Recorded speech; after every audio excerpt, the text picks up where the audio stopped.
I don't know where this is going to end up, but I don't think it's going to end up anywhere good at this point. I feel like the last thing that America needs is another war in the Middle East. You get more points like if you're young and if you have degrees, if you're educated, if you have money already. Well, bon voyage, Doug Fresh. You've served the Seahawks very, very well. He was great. He's an amazing player. Fantastic. Welcome to the salt of the streets, coming at you every week with this food for thought. Hope you ready to eat. With everything going on in this nation, we need some information, and that's why salt need to be stationed in your rotation. With real talking, real topics, real people, real problems. Think we need some help to solve them, and leave it up to Colin and the Donovan, cause that's what's that? Let's get ready.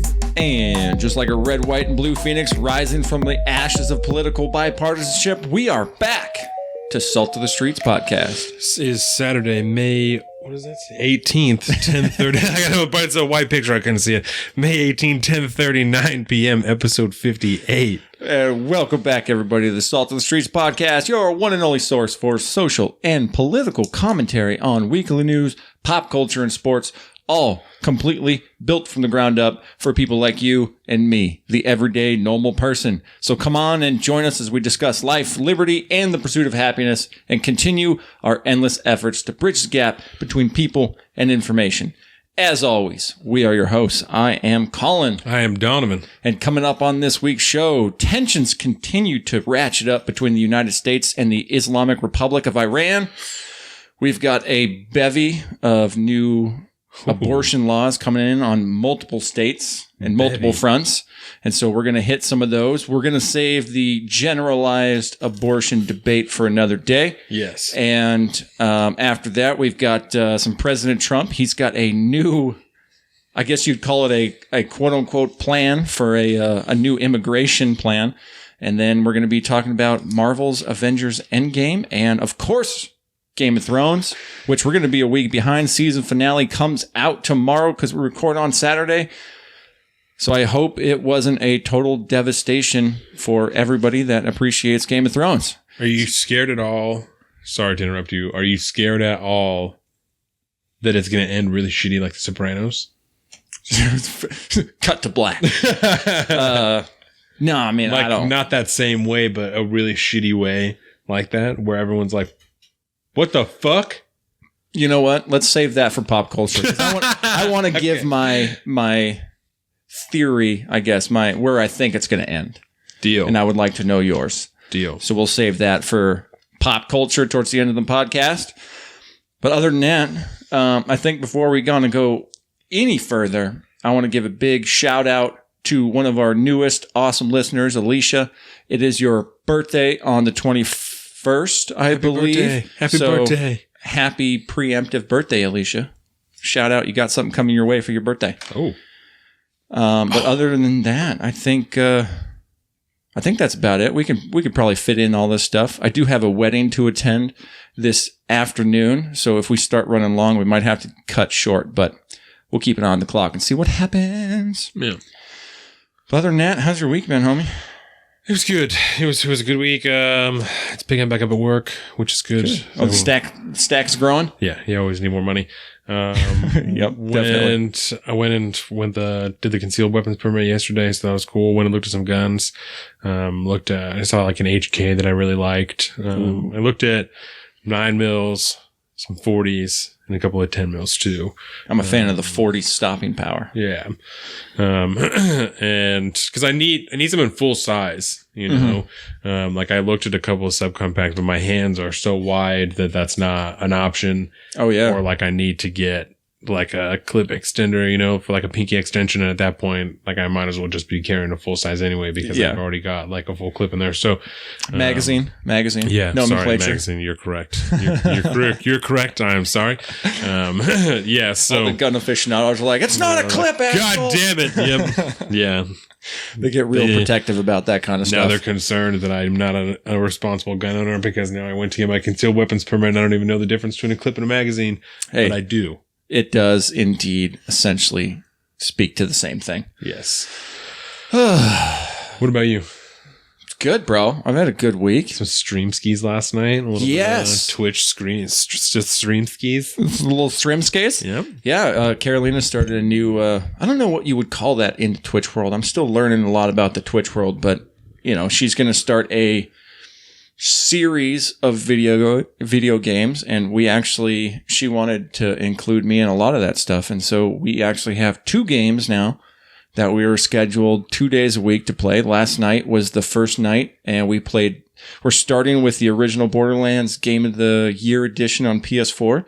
And we just started that, so we're going to play all the way through that, play through the second one. We're probably going to forget the pre-sequel or whatever the hell they call that. And Prequel. then we'll jump into the new Borderlands 3 after we finish the first and second one. And are you on camera or are you No, she is. I'm just in the party. Okay. I just get to throw my voice out there. Yeah. This is the only camera I feel comfortable about being in front of. Come on, guys. We look good on this camera, I think. I think we do a good job of photoshopping us at 50% to make us look presentable. It's good. There you go. We don't really look like this. Whatever you're seeing is way different. So. Yeah, I'm using that new AI machine they have that makes everybody look different, and you can. Have you seen some of those things? Those deep fake videos? Yeah. If we do a live show one day, you guys are going to be sorely disappointed with what you see. I mean, we do the live stream pre-show. That's got to count for something, right? I'm not smart enough to be able to figure how to change that one out on the fly. I guess I forgot that we do that. Oh God, Whoops. That's funny. So what do you want to get into first? I want to get into our social medias. There you can you can find us at our personal social medias. I am at Salt of the Street on Twitter and at Alpaca_Donovan on Instagram, and Colin is at Big Bird Offie on both those things. We have also our Salt of the Streets Instagram at Salt of the Streets. We have our Salt of the Streets Facebook, YouTube at Salt of the Streets. You can find everything saltofthestreets.com. Give us a shout out and a follow. Also give us a rate and review on Apple Podcasts, wherever you listen to us. It really helps us. It helps other people find us. Helps our podcast get bigger. Retweet our stuff, share it, just spread it. Even if whatever, just help other people find out about it. Really, that's all you got to do. All you got to do is spread that word of mouth, baby. If you like anything at all that we do, just give us a share instead of a like. Like a like is cool too, but a share, that's what really helps. I'll be greedy. I'm going to ask for both. Come on, baby. I would love both, but if I can only have one, give me a retweet and a share. That's what really helps us out right now. So, that's it. What do you want to hit first? Do you want to do Iran first? I think I want to hit the Iran first. Yeah. You do? Okay. Yeah. This was something we had mentioned last week's show, but we just kind of, as usual, we ran out of time. So I think we should probably start with the military buildup, essentially, of what's been going on, and we'll kind of get caught up to where we're at today. Wow. I don't remember the exact day. Is it good stuff today? Yeah. Do you want? No, not right now. It's some Snoop's Dream. Snoop's Dream? Yeah. Sweet berry and blueberry. That's what it tastes like. Ooh. Apparently on this. Interesting. It was the 8th last week that Iran said that it was going to walk away from the nuclear standards that it was established under the Iran nuclear deal that Trump withdrew from last year. We covered that. Yep. I will link to that in the show notes and everything so that you guys will know where that is at. And I do that, I guess I could do it on SoundCloud, but just so people know, I'm not doing it. They're there on the website. If you go to the website and the posting there, everything is linked in there. Also on our Facebook, I've been doing a listing of the episodes, because all the hot links don't always transfer over to Facebook, but there's a listing there so you can go through our podcast on any of the apps or anything like that. You can look for it on the website on YouTube and just know the episode. And almost always, not forever, but almost always now in the show notes, there is a timestamp for where in the episode you can find that particular thing that you want to hear. Yeah. If you're really focused on that. And newsflash, we're on fucking Spotify now. We are on Spotify. High fucking five. Welcome to Spotify. A good example, I know, like Casey, I was talking to Case Bowles about getting buying guns and getting the concealed weapons permit. And so we were talking about the laws, and I told him, I was like, I don't remember everything off the top of my head because I've retained so much knowledge since then. I said, but I know that we talked about it, so you can go back to the episode and you'll be able to listen to it, and it probably says in there at one point we talked about that, you know? So even if you're just going back because you know that we've talked about something and you're just trying to remember some information, it's almost always there in the notes so that you can go and find it. And they're in, even if the timestamps aren't there, I do the description in order. Yeah. So you can kind of skip through a little bit, you know? And there was something I'm all about being user friendly, you know? Oh my gosh. Carolina is just like blowing up my phone with like everybody's birthday that's coming up. Oh, well, I'll give Tatiana a shout out. You know, she's a fun person. Oh, her cousin? Yeah. Yeah, I met her once. She's a doctor. It's no big deal. You know, she's a doctor. No big deal.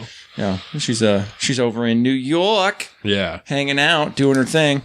But there was one other thing that was really cool I found out about Spotify when I pulled up our podcast, because you should go to Spotify if you're a Spotify user and search Salt of the Streets podcast. Give us a follow. And make sure you're following. Yep.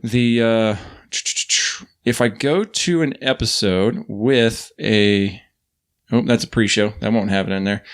Where you have your timestamps in there, you can click on the timestamp and Spotify will take you directly to that spot and you can listen exactly right there. That's really cool. It is minimal effort, baby. Minimal effort. Do you see how much we care about you? That's all we care about anymore. That's how much. Truth and you. That's how much. Truth and you.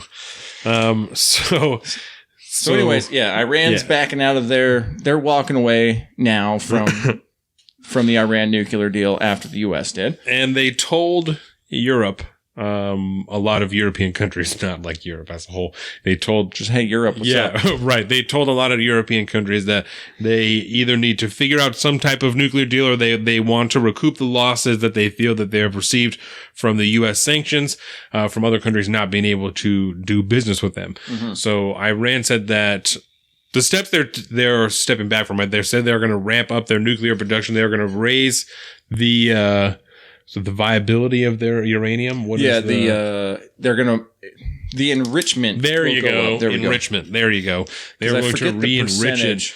Like 20%, I think, is like weapons grade. Yes. And right now they're with like the current nuclear deal. They're at a lower percentage, but that's what's deemed, necessary or minimally necessary to create nuclear energy. Right. Versus you have to enrich the uranium to a certain point before it becomes military grade, weapons grade, whatever you want to call it. And that's kind of where the problem lies. Because I think we should make sure to note that the Iran nuclear deal, the reason, if you can hear Trump talk about, he just said it's a terrible deal, it was a bad deal, we should have never made the deal. Mm-hmm. Well, the reason he says that, and he's such a poor orator, he never explains why he doesn't like it.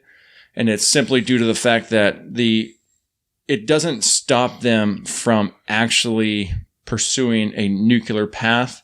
It kind of like pulls the reins back and slows their progress. But by pulling out of it and, essentially if one party pulls out, the whole thing loses its integrity and then it opens up the possibility for them to continue to enrich uranium to a weapons grade and level. The negotiations have been at a standstill because the United States wants to, after President Trump pulled the United States out of the agreement, they want to negotiate a new agreement with Iran, but Iran insists that they enter back into the nuclear agreement before they renegotiate to anything else. And that is what the standstill is currently. And again, because there's been sanctions on there until Iran will negotiate with the United States, Iran has been suffering economic losses because of this. And so in response to Iran saying that they were going to step back and begin to re-enrich their uranium, the United States placed more sanctions, 10% sanctions on the steel, aluminum, iron, and copper industries in Iran.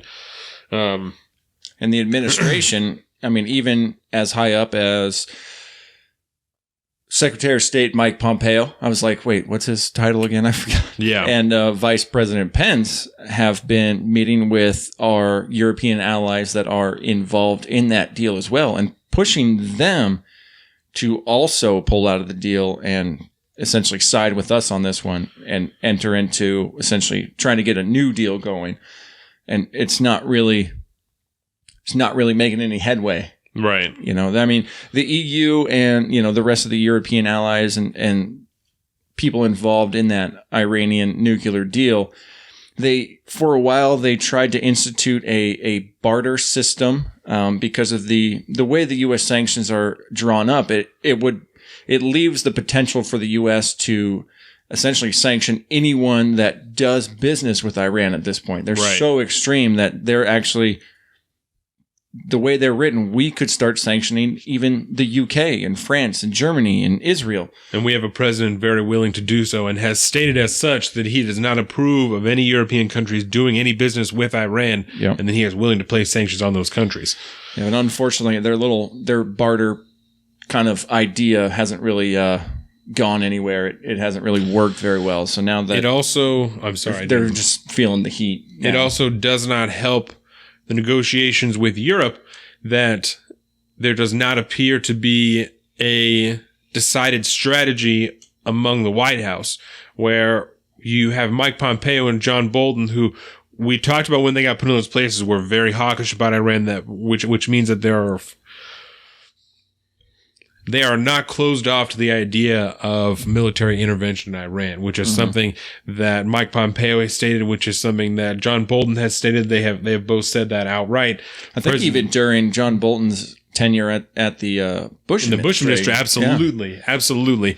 And President Trump is insisting that he doesn't want war with Iran, that we're not going to go to war with Iran. We're not going to do this. But Mike Pompeo and again, John Bolton, they are not stepping back from their willingness to pursue military intervention. And due to that, examples, I think it was last week or the week, I think it was the week before, because we were going to talk about it. Yeah. Last show, we just ran out of time, but we have started essentially a naval military buildup over there. Right. The USS Arlington, which is a amphibious vehicles and aircraft transport, also carries a ton of Marines.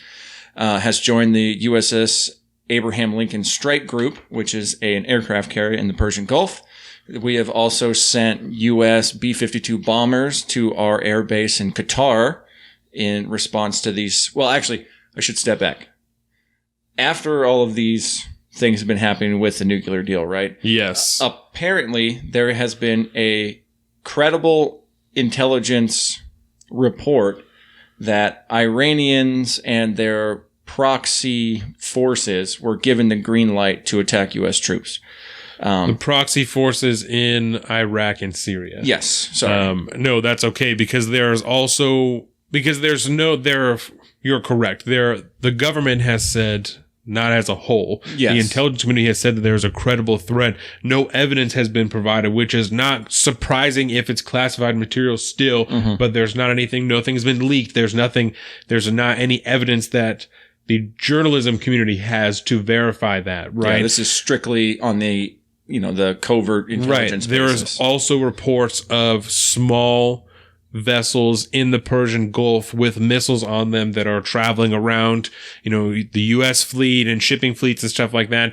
And Iran has been accused of bombing oil tankers in the Gulf Coast that belong to the UAE, to the Saudis, and one to like the Netherlands, I think. Yeah. Something like that. Yes. And again, none of these things have been corroborated, but they're all being blamed on Iran. And I'm not saying that that's not well placed blame, but the blame is being placed on Iran for those things by John Bolton, by the intelligence community, by the Secretary of State Mike Pompeo. And again, they are not.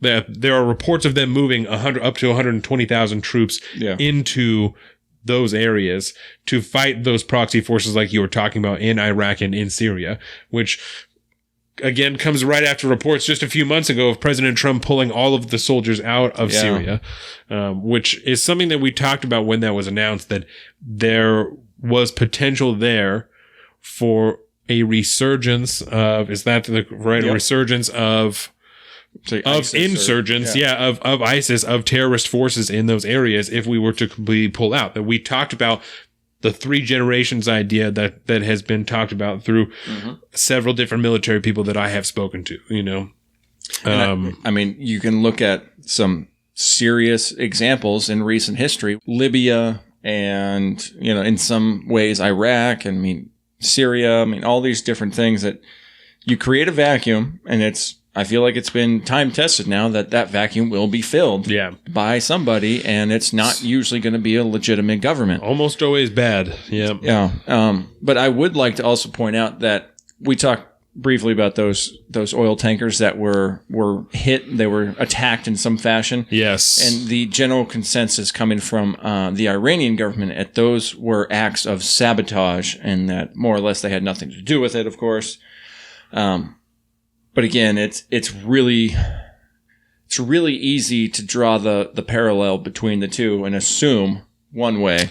And so but it's open because there's no telling what's true here at this point. Right. It is widely discussed throughout the world, I think, that, Iran is generally considered to be the number one state sponsor of terrorism, right?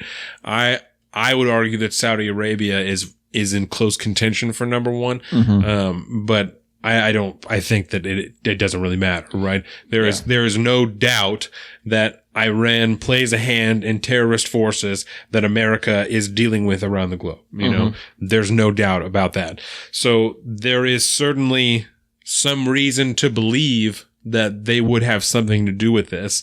But again, there's no journalistic evidence as of now, but that also, again, is not surprising if that evidence is still classified material that's just circulating within the intelligence community, within the military community. Tulsi Gabbard, the 2020 Democratic candidate, was on Fox News the other day. Yeah. She also did another episode of Joe Rogan, by the way, which was very good. I'm going to listen to that one. I have it queued up. Yeah, if I was going to vote Democrat at this point, Tulsi's, I think, my girl. You're not the only person I have heard say that. But I don't think she's going to get past the primaries, unfortunately. Yeah. But she was on Fox News talking about it. She is a career soldier. She's active right now in the National Guard, while she is also a state representative. She's been deployed twice to the Middle East, and so she has she's got a leg to stand on when she talks foreign policy and stuff like that. And she said that next week the congressional intelligence communities are set to be briefed on this intelligence that people have been talking about. Okay. So I'm hoping by the end of next week sometime we'll probably have some corroboration. Right now, I am venturing a guess that is it Mossad? Is the special forces, the Secret Service, essentially Israel? So. I wouldn't doubt the intelligence we're getting is from the Israelis. Yeah. Which is actually where we get a huge portion of our intelligence in the Middle East right now, and have been for decades at this point. So we'll kind of probably find out a little bit more to the end of the week. But at this point, the Iranian government is essentially playing dumb, and they're trying to, we're at what we call the saber rattling point. The U.S. is flexing their military might a little bit, saying that, we're moving forces in. We're getting ready. I mean, this is America, so military force is never actually off the table, but it's an escalation that we've seen continue to rise over the last few weeks and few months in general. And I don't know where this is going to end up, but I don't think it's going to end up anywhere good at this point. I feel like the last thing that America needs is another war in the Middle East. Oh yeah. And there are some people that generally would make the argument for like stimulating the economy, but the economy has been doing pretty well under President Trump. So there's not an economic reason. I mean, other than oil and whatever. I mean, I don't know. Does Iran have a bunch of oil there? I don't know. Oh yeah. So, and actually, they're I know they have. I mean, I know they produce oil, but I just. Yeah. I mean, they produce a massive amount of oil, and their chief, I don't know if you call exporters, the people that buy their oil are the countries like India, China, Japan, South Korea, Turkey. And so these are countries that are indirectly well, I mean, I guess directly affected by the sanctions that are happening with Iran and the oil. Right. And China actually buys a whole 50% of what Iran creates. What they God export. damn. Yeah, not what they create, but what they export. So China's even more pissed off. Yup. And we'll get into that a little bit later. Just a little bit of when we do talk that, I'm curious to see if the timing is causal or not about kind of the ratcheting up in the trade talks and the trade war with the elevated sanctions in Iran. Because that's, like it or not, oil is still the currency that runs the world at this point, that runs power in the world. And you cut off China, they're not going to be happy about it. No. And it wouldn't surprise me that some of the trade stuff that we'll get into later is maybe powered by that underlying sanction activity. And China's making mad technology, you know. Stealing. I mean, you could steal it and then make it. That's fine, too. Yeah, they're still making it. But where do you see this Iranian situation going at this point in time? Knowing what we do know and knowing what we don't know. I don't get a warm fuzzy about it, is all I'm saying. No. I certainly don't think that there will be like an American invasion in Iran like there was an American invasion in Iraq. Mm-hmm. You know, I don't think that is what will happen. I think that a lot of it will be what we're seeing now, proxy battles in other countries, you know, them fighting forces that we already have on the ground to try and get the upper hand before we have more people there to try and overwhelm the forces that we have there. I think that we'll see probably a lot of skirmishes on the water. You know, we already have generally problems from what I understand when traveling through the Strait of Hormuz, you know, that we have Iranian vessels that come up to American vessels and fuck with them and they say shit over the radios and, you know, they threaten them. And so we already have tensions with them even just as it is, you know. We have Coast Guard assets over there just for that purpose. For doing, you know, security boardings and stuff like that. And it's a real thing. I mean, every time you pull up on a vessel like that, you have no idea what's in there and who's on there and whether or not they just may not like the side of you and start shooting. So that's what I think we should try if we can. And I don't know. I don't want to put this on you, but maybe if you have any, you know, friends that are still in the Coast Guard, because I think a good way to track that is to see if there's going to be an increase in Coast Guard presence in that area. Then that's, I think, going to be a good indicator of what's going on there. Because like I said, if we see an uptick in battles on the water, you know, of just little skirmishes, just American vessels being fucked with, you know, then I think that's going to be a good sign of things ratcheting up even more, you know. And if that's going to happen, then I would assume that they would have, you know, a few more Coast Guard boats out there so that the security would be a little bit higher, a little bit more protection. So I would be interested to see if that is the case, you know. As tensions in Iran rise, U.S. Coast Guard makes waves in Persian Gulf. You see, these are those types of ships. These are little boats that they will pull up on with a patrol boat and conduct a boarding because they are in some place that they do not feel they should be. I mean, I don't know validity of, you know, territorial water control and all that, but I do know that mostly they focus on more of port security versus open water security. I mean, the Navy can handle themselves in the big water. Right. But, it'll be interesting, and I'll look into that and kind of keep an eye on that and watch it. But it does kind of sound like they're at least expanding their presence, whether or not it's increasing in forces. But just from this first glance at the article, it looks like they have increased operations. We'll say that. Yeah, because like you said, we've already seen an increased naval force there. They have, you know, they also have like what was it, anti-missile systems that they brought over there. You know, so they've got shit that's going on over there. What's the name of that system called? Crap, I can't remember. It's got a cool name though. Yeah, it does. Oh, that bugs me. You got it. I'm gonna look it up. It has a cool name. Yeah, I don't remember what it is, but so that is something that we will be paying attention to, as far as tensions in Iraq, ramping up of military forces there. The 120 troops that are there, that's still just in discussions. Those things are not being moved. There are not forces on the way to the Middle East as of now, but there have been discussions of up to 120,000 troops being moved into those areas, like we said, in Syria, in Iraq, to deal with those proxy forces there from Iran. And just to be clear, THAAD, anti-missile defense system. There you go. THAAD.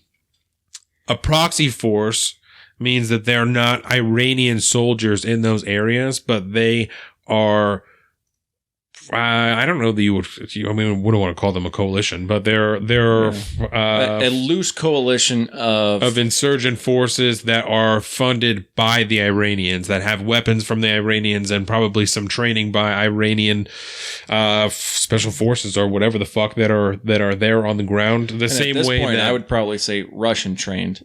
Yeah. Because that's part of the reason that Russia has a presence in Iran is so that they can have a controlling hand in what happens in the Middle East. Right. And that would not be surprising if there was some, what's the KGB called now? Oh, what is the KGB called? It is the I'm drawing a blank. Yep. So the same way that America has military advisors that are overseeing the shit that is going down in the FSB. There you go. Yes, the FSB. What? Yeah. Putin's intense power. Modern day KGB is the FSB. It's the same way that America has military advisors that are overseeing the bombings that's going on in Yemen. You know, that's kind of what I'm thinking of. What we would see in those areas is some type of undercoverish forces that are Russian, Iranian, whoever it may be, that are there training people that are willing to fight the American forces that are there. And I would assume that there are no shortage of people willing to fight the Americans. Because that's mostly who runs our... That's what I'm talking about. Yeah. FSB and Iranian special forces, whatever they're called. That's kind of what I'm thinking. I want to say the Spetsnaz. Yes, if that's what it's still called. I know. Yeah. I know that it was at one point. I don't know if that's still the Wikipedia will give the vernacular. The Spetsnaz. Still the Spetsnaz? It appears so. So. But yeah, I mean, they're a bunch of badasses too, man. There is no world powers that have a special operators unit like the SAS or the Spetsnaz or the SEALs or whatever that isn't a bunch of badasses. Do you remember? Every single one of them are. Do you remember the show The Ultimate Warrior? Yes. Where they would take different fighting forces from history and match them up in a computer simulation 1,000 times. Mm-hmm. And then they would do like a real life, animated. That was a cool show. Yeah. It'd be like a Teutonic Knight versus a samurai. Or then they do modern day ones too. Right. Yeah. So I watched the Spetsnaz versus some other special forces one time, and Spetsnaz have knives that the blades shoot out and wild shit like that. It was fucking crazy. Yeah, it's pretty nuts. Yeah. So let's hope that none of that actually becomes a real life situation. So that again is something that we will be tracking in the coming months and probably years. I don't see America being completely uninvolved in the Middle East for a very long time. Yeah. I mean, if one day we adopted the Green New Deal and there was no reliance on fossil fuels, I feel like we'd still find a reason to maintain a presence. Whether it's just siding with our Israeli allies and their life and death struggle, or I don't know, we'd find a reason. I think, we're America. We like to keep our hands in all the cookie jars. That's what I'm saying. Which is problematic, to say the least. To say the least. Right or wrong, it's problematic. Almost dropped the lighter. Oh, dog. That's just about all I have for Iran. Do you have anything else that you want to Not really. add into that? The big thing is it's kind of a lot of wait and see at this point, especially knowing that after hearing that thing from Tulsi Gabbard the other day about how Congress is essentially supposed to be briefed sometime next week, hopefully we'll know more, and we'll kind of find out, if not what the intelligence is, where it's coming from. And we'll probably have a rough idea of what it is, and whether or not that turns into a congressional battle over whether or not to go to war. I don't think is ever going to happen, because I don't think we will ever declare war as a nation again. I just don't think. I think we've proven that the executive has worked around that enough that they'll find a reason not to. I think that it depends. There are plenty of people on both sides of the aisle that think that we should revoke the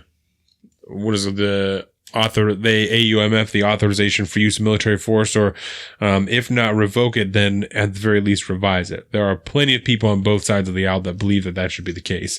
Yeah. And I think that if we saw the Democrats take the Senate and there was a bold enough military action by the executive, I think that we might see that. As of now, with a Mitch McConnell leading the Senate, I don't believe that is the case. But if you were to have someone like Chuck Schumer that was leading the Senate, and you had someone like Nancy Pelosi that was leading the House, I think that you could see, at the very least, a revision of the AUMF, if not a total revocation, because the sad thing is that would be devastating for the nation as a whole if the current political leaders of the Democratic Party, I think if they took control and actually exercised. God, it would be terrible. Right? But that would probably be a nice side effect, as we'd get some executive fucking checking here. And that's what needs to happen for the best of what am I trying to say? In the best interest of the nation. I was trying to say like 4 different phrases all in one, but in the best interest of the nation. People in glass houses sink ships. Yeah. You know what that's from, right? People in glass houses sink ships? Yeah, but with the stutter on the S. Boondock Saints. Oh, all right. Oh, that's right. No, I seen it. But it's been a while, man. It's been a long time. So here, let's play with that for a second before it might be a good segue into touching on Trump's immigration bill. Actually, what you got? This continued, I would say, effort on the side of the executive branch to continue to flex their power as if they are fucking God King of the United States through things like the military force, the AUMF authorization for use of military force. Thank you. Which was an executive action, if I do recall, back during the 9/11 era, as well as I believe the Patriot Act sometime this month was due for might be this month or next month, but it's due for reauthorization of the Patriot Act. Senate Joint Resolution 23 by the United States Congress on September 14, 2001. So, yeah, was the a direct response to 9/11 then. Yep, but it wasn't it was it congressional? Yep. And that's why Congress are the ones that need to revise it or to revoke it. Which makes sense. Get off your ass and pass some shit that actually matters. So we're going to, here in a minute, we're going to talk about Trump's ridiculous new immigration plan. And much like his budget that he pushed recently and a lot of the administration changes that have taken place under the Trump presidency and the Trump administration, a lot of it has essentially circumvented Congress in certain ways, and he's really taken hold of his use of executive power. Right. And to date, we have not seen a realistic effort come out of Congress to try to check the power of the executive. Right. And this is, again, probably why every headline that you read is Trump does this, Trump does this, Trump's administration does this, but it's got his name branded on every single headline because it's all stemming from the executive branch and it's working its way down through Congress. And some of the most off-the-wall insane shit, Mitch McConnell's like, yeah, sure, we'll look at that, and then thank God it never really gets done. And hopefully this immigration plan goes with it. But it's this dictating policy through the executive branch, which I have a serious problem with. And I understand that on a political lens, right? The modern day office of the presidency is an extension. It's ideally an extension of the party's ideals who are in power. Okay. And so you can expect in today's world, the president to more or less act within the confines of the general narrative of the party that they're attached to. Now, Trump kind of throws a wrench into this thing because he's kind of all fucking over the place. And I mean, he's barely a Republican. He's certainly not a conservative. I'll tell you that much. But are we ever going to get away from this, party figurehead as the president? Or would you even agree with that statement whatsoever first? I think that's tough, right? Because Trump's popularity within his own party has kind of shifted, right? Like in the beginning, he was really unpopular. When he first said that he was going to run, nobody wanted him there. No. And now you have Lindsey Graham, who's like sucking his dick, who was calling him a dumbass and all the whatever before, who now is slobbering all over him. So there's a movement there, and you could argue that that's tax cuts, that it's whatever. There's any number of things that could be that makes them lead that way, whether it's him pushing through with the wall or what the fuck ever, I think John McCain dying really broke him. I think that because he's had a massive shift in his public persona as soon as McCain died. Well, and there's no one there to hold him accountable like there was before, like because he's President Trump isn't going around, even though he's not once, which I actually have here. Thank God, because I've been waiting for, weeks to be able to fucking talk about this, right? That President Trump, even after McCain died, right? He said, and this is a quote straight from the president. He said, "I've never liked him much. He hasn't been for me. Probably never will." Right. And it's stuff like that I think is shocking that we allow this president to say, because if it was Barack Obama saying shit like that, there is no way that it would just go riots in the streets. Right? So there's no one there to hold him accountable anymore, to hold Lindsey Graham accountable like John McCain was, right? And it's sad. Yeah. And the farther that the Democratic Party pushes itself, even if they don't really believe it, right? Because we talked about that like a week or two ago, that there are some people who really believe it, but there are a lot of people who are running for president that are running on these ideals, but when they're being asked about it, they are giving fluid enough answers to give themselves the leverage that if they are president, they can take a step back into moderation. Yes, thank you. Fuck. Moderation. Yeah, I'm like, that's not right. Like, I know that's not it, but if I say it, I might get myself there. Yep. So they're answering questions in an ambiguous enough way that they can take a step back if they are to become president into moderation. And because that's what they know really needs to be done, but the vocal minority is so far left, is so progressive that they have to appeal to this to make sure that they can get that push into the presidency. Without that vocal minority, they're not making it into the White House. Mm-hmm. They need that. So, but they have to answer it. Because I told you when Jordan and I were watching Kamala Harris, right? Mm-hmm. And I was telling Jordan that answer to me is bullshit, because it's nonsense. She's sitting on the fence so that she doesn't have to answer that question. She doesn't want to just answer it and say how she feels because she wants to just appeal to everybody, which I understand is how you play the game, but it doesn't make me want to vote for you, right? Yeah. It makes me see through what you're doing, and that makes me not like you. And that makes a lot of people not like you. Mm-hmm. But there's even more people like my wife, and this is nothing against her, but there's even more people who are saying, well, I don't see it as her being uncommitted in a bad way. It's her saying that she's open to all options.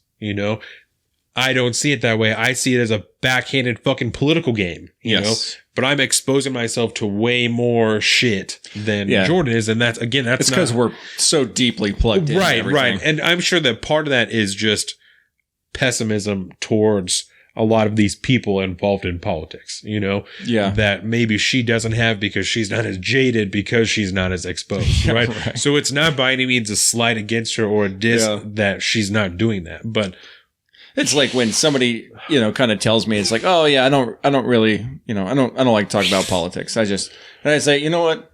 Good for you, man. It's really not everybody's cup of tea. Right. If you don't want in on this conversation, you shouldn't have to, because to really be involved in that conversation, like, you need to be fully invested, because it takes so goddamn much effort to stay partially informed.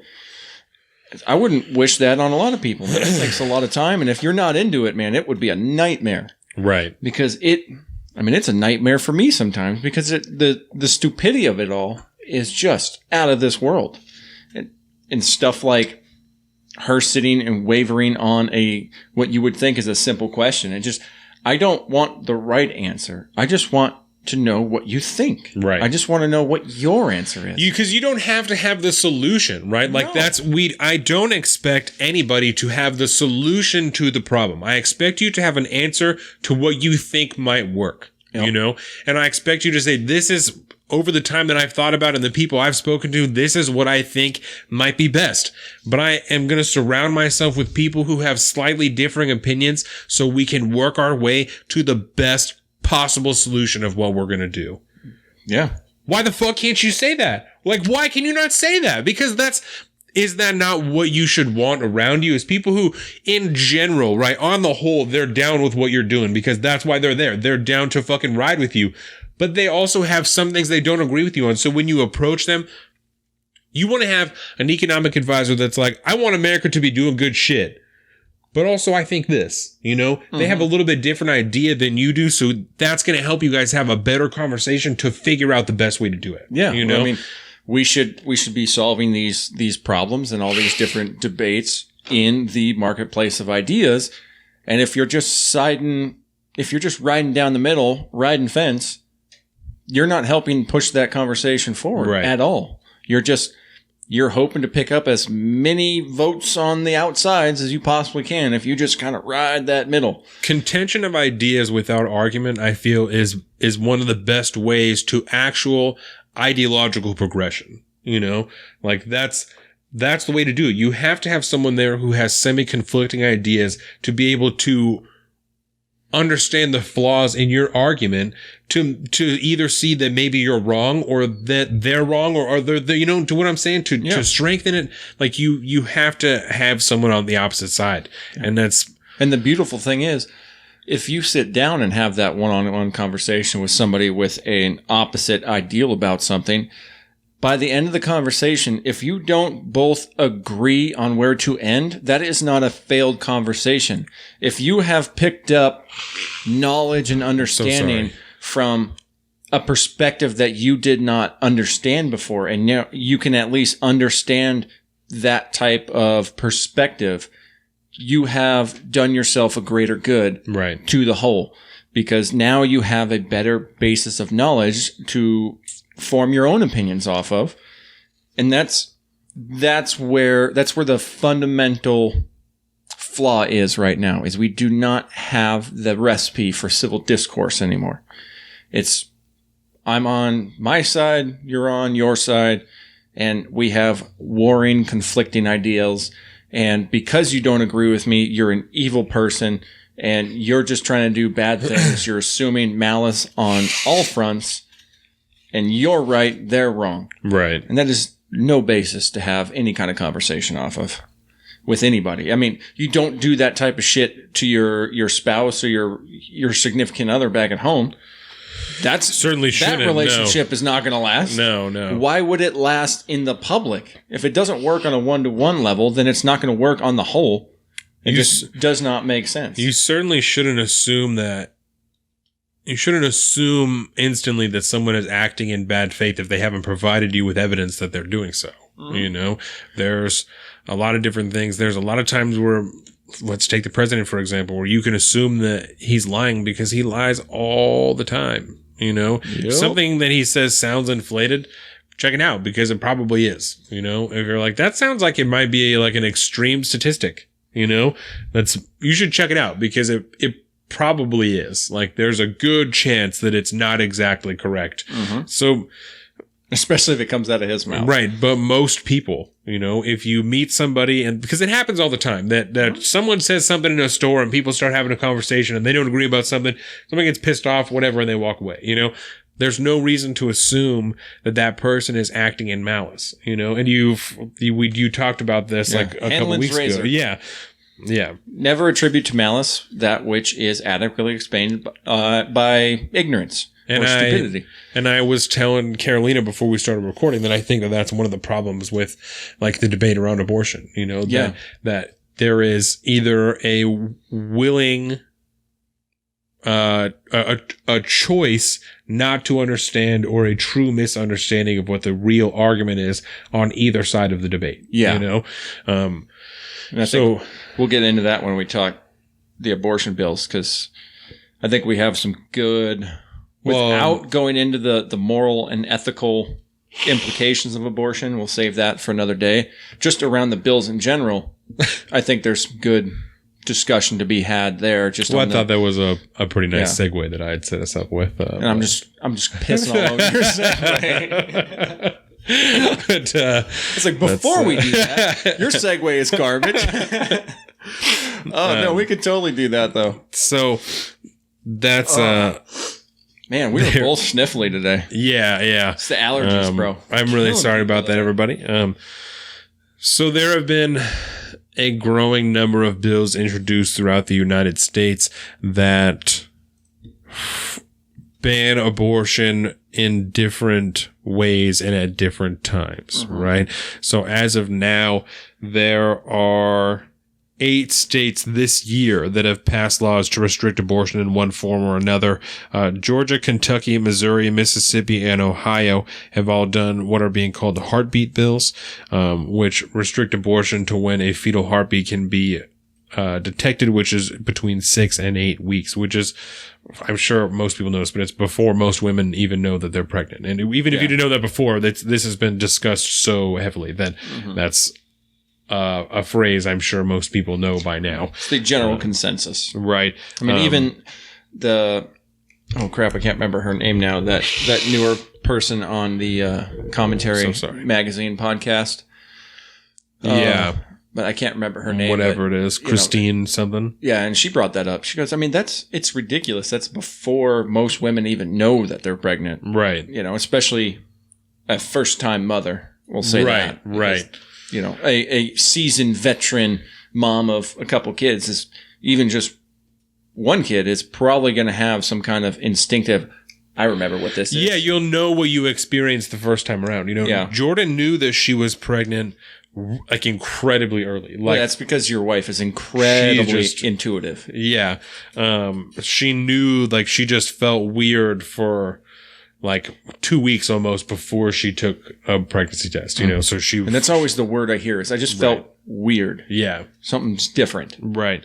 And then Utah and Arkansas have bills that restrict it to the middle of the second trimester. And we actually talked about an Arkansas bill a few months ago. We actually finished that podcast on your couch inside. Oh, is that the one? Yeah. I'm so sorry. Yes. And Arkansas's bill limited doctors who could perform abortions, said that they needed to have admitting privileges in a hospital, I think within like 30 miles of that clinic.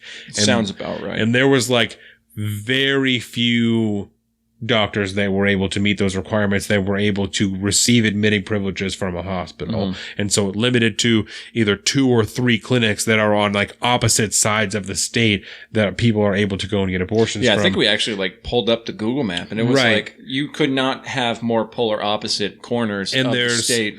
I believe there's also like a 24-hour waiting period. And so if you live 4 or 5 hours away from that clinic, you have to either drive there and then pay to stay in that area overnight so you can go back the next day, or maybe it's 3 days. I don't want to misquote it. So we can go back, or you can go back and listen to that episode. I I will link back to that episode as well. But it's either like a 1 day or 3 day waiting period, you know? So different states have different ones too. Right. And so, but either way, there's a waiting period. So you either have to drive back home 5 hours and then a few days later or the next day drive another 5 hours up there and then another 5 hours back, you know, or pay to stay up there. It's, you know, that I feel, under the guise of Planned Parenthood versus Casey, you know, I think that is an undue burden on women that live that far away from those clinics. Oh, you think? A little bit? Yeah, I think that would fit underneath that statute there. This whole bill wave. Yes. I mean, I think at this point you could safely call it a wave of states that are passing these bills. Yes.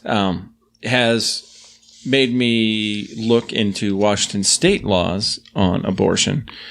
And I don't know if I was surprised or not, but I guess I just was completely ignorant on what our state laws were when it comes to abortion. And Washington state is actually probably one of the most, I'm going to use this word strictly in its, you know, dictionarial definition, but a very liberal state when it comes to abortion laws. Yes. You know, it seems to be very, very open. Washington is very forward in women's rights, I feel, in all aspects. I mean, even when it comes to children, that have to be extenuating circumstances for the father of children to be granted custody over the mother. That there are a lot of circumstances that are like that in Washington. Whether that be the correct choice or the not correct choice, that's how it is, you know. Yeah. And at Washington state, if you are a minor, you do not need parental permission. Really? If you are an undocumented immigrant, you can have this done, of course. And if you are low income, you can get help from the state to pay for the procedure. And that's important, right? Because no federal dollars are allowed to be allocated towards abortion services, correct? Yes. Because abortion, it's very important. Let that be known, because people talk about that. I don't mean to interrupt you, but that gets talked about all the time and misinformed and spread around that, oh, well, you know, the government has money that goes to Planned Parenthood and Planned Parenthood does abortions and blah, blah, blah. That, however you want to argue it, that money is not allocated towards abortions because federal money is not allowed to be allocated towards abortions.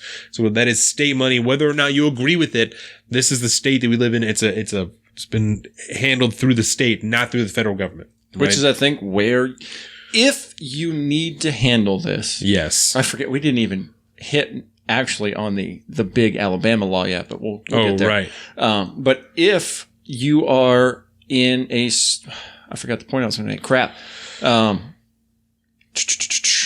just go with this one. If we have to legislate abortion. Yes. If we have to do that, I do not want it to exceed the state level. No. I really don't want to do this. And this is part of what the Alabama law, that we're going to talk about in a minute, kind of is really bothersome to me because it's a push to ensconce something on a national level, which I don't want any part of. Right. Why would we think that, especially with the topic of abortion, where it is so subjective and so, it's so small. The communities that support it, and the communities that don't. So tight-knit and so personal. You should handle that on the smallest level possible. And at this point, abortion laws are written only at the state level. We have federal protections, thanks to the two cases of the Supreme Court, Roe v. Wade and Casey versus Planned Parenthood. But those are I'm not a legal scholar, but when I listen to people who are legal scholars talk about these things, and I kind of read through some of the opinions myself, it's almost as if it's not actually about abortion itself. It's about the right to kind of, for lack of a better term, privacy and personal choice. Yes. Because it's all about, like you said, it's private. Right. And I think it shouldn't be private because, frankly, I don't want to know about it unless I have a direct need to be involved and know about it. It's none of our business. No, I don't give a shit what you do. So not all of this, but this renewed I'm so sorry, everybody. This renewed attention to the abortion debate comes from an Alabama bill that was passed recently. Signed into law, too. Signed into law, yes, by the governor, who is a woman. I feel it is important to note. I'll finish this and then I will make that side note. Was signed into law that bans abortion in all aspects, right? And punishes doctors who perform them, not women, but doctors who perform them, to up to 99 years in prison. There is no exemption for rape or for incest, which was highly contested throughout the state before the bill was passed. Split the Republicans in their state house as well. Highly contested. And then was signed into law by the governor. Yes. So there is one exemption in that bill. Serious, and that is like extreme risk to the mother or child, right? Yeah. Is that what, yeah. And usually that, along with the rape and incest clause, are kind of always generally included, because that at least quiets some of the hardcore, the hardest to, or the easiest to convince, we'll say. That's the easiest to get on board with some of those things. Right, because that seems to me like fairly common sense things, but that is, that's again a subjective thing, but there's a reason why that clause was not put in this bill. Yes. In this case. But before we do that, I want to ask you about something, right? Because I noted importantly and intently that the governor of Alabama is a woman who signed this bill into law, and I believe the woman who either wrote or introduced this bill was a woman, I believe. And so I saw something on the internet earlier this week that was like a meme, for lack of a better term, that was a picture of the governor of Alabama that was saying, like, everyone's talking about the patriarchy, trying to like keep down women. Like, the patriarchy has many faces, and like the patriarchy isn't just men, and like saying that this woman, the governor of Alabama, is part of the patriarchy that is trying to keep women down. And I'm not trying to be condescending or anything. I truly don't understand how the governor, the top executive of Alabama, is part of a patriarchal scheme to remove women's rights. Like, I truly don't understand that argument. It's because there's nothing to understand. Because that, to me, if you're saying that, then that removes her. What's the governor's name? I'm sorry, I don't have it written down. Or Kay Ivey. Yes, so Governor Kay Ivey.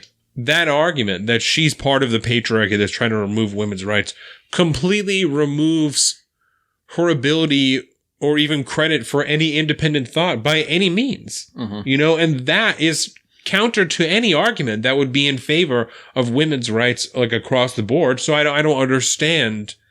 I truly, like, I don't mean to be condescending or incite anything. I truly don't understand that argument, And I think that's due to the fact that when you hear somebody talk about the patriarchy, that's usually your clue to go ahead and just tune the fuck out, because they obviously have no objective basis for their reasoning if they're going to rely on the intersectional entity that has created this concept of the patriarchy running the world. And I think once you step into that realm, there's no having a legitimate conversation with someone unless they can step away from that.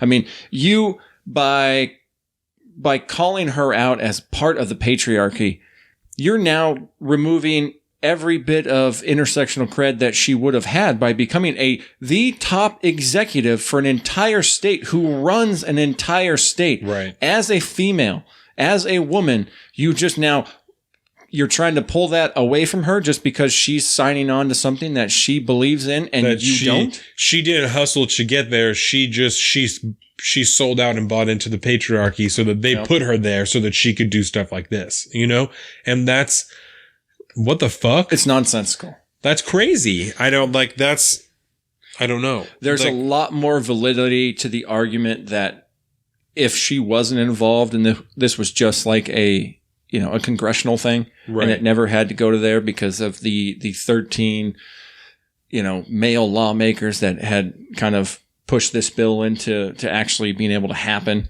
And it's all, it's the 13 white men who voted on this thing, and they have no say in what should happen. And that's a totally different conversation. Right.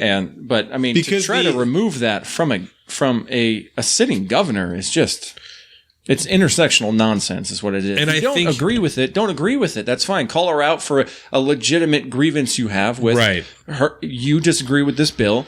But don't say that she's a fucking shill for the patriarchy because you don't like what she's doing, So, and I think that that's an example of what we were talking about earlier, of an unwillingness to understand the true argument at the base of this, right? Mm-hmm. So whether you agree with it or not, right? The argument behind the Alabama bill is that life begins at conception, and subsequently abortion would be murder at any stage after the egg has been fertilized, regardless of what your opinion is.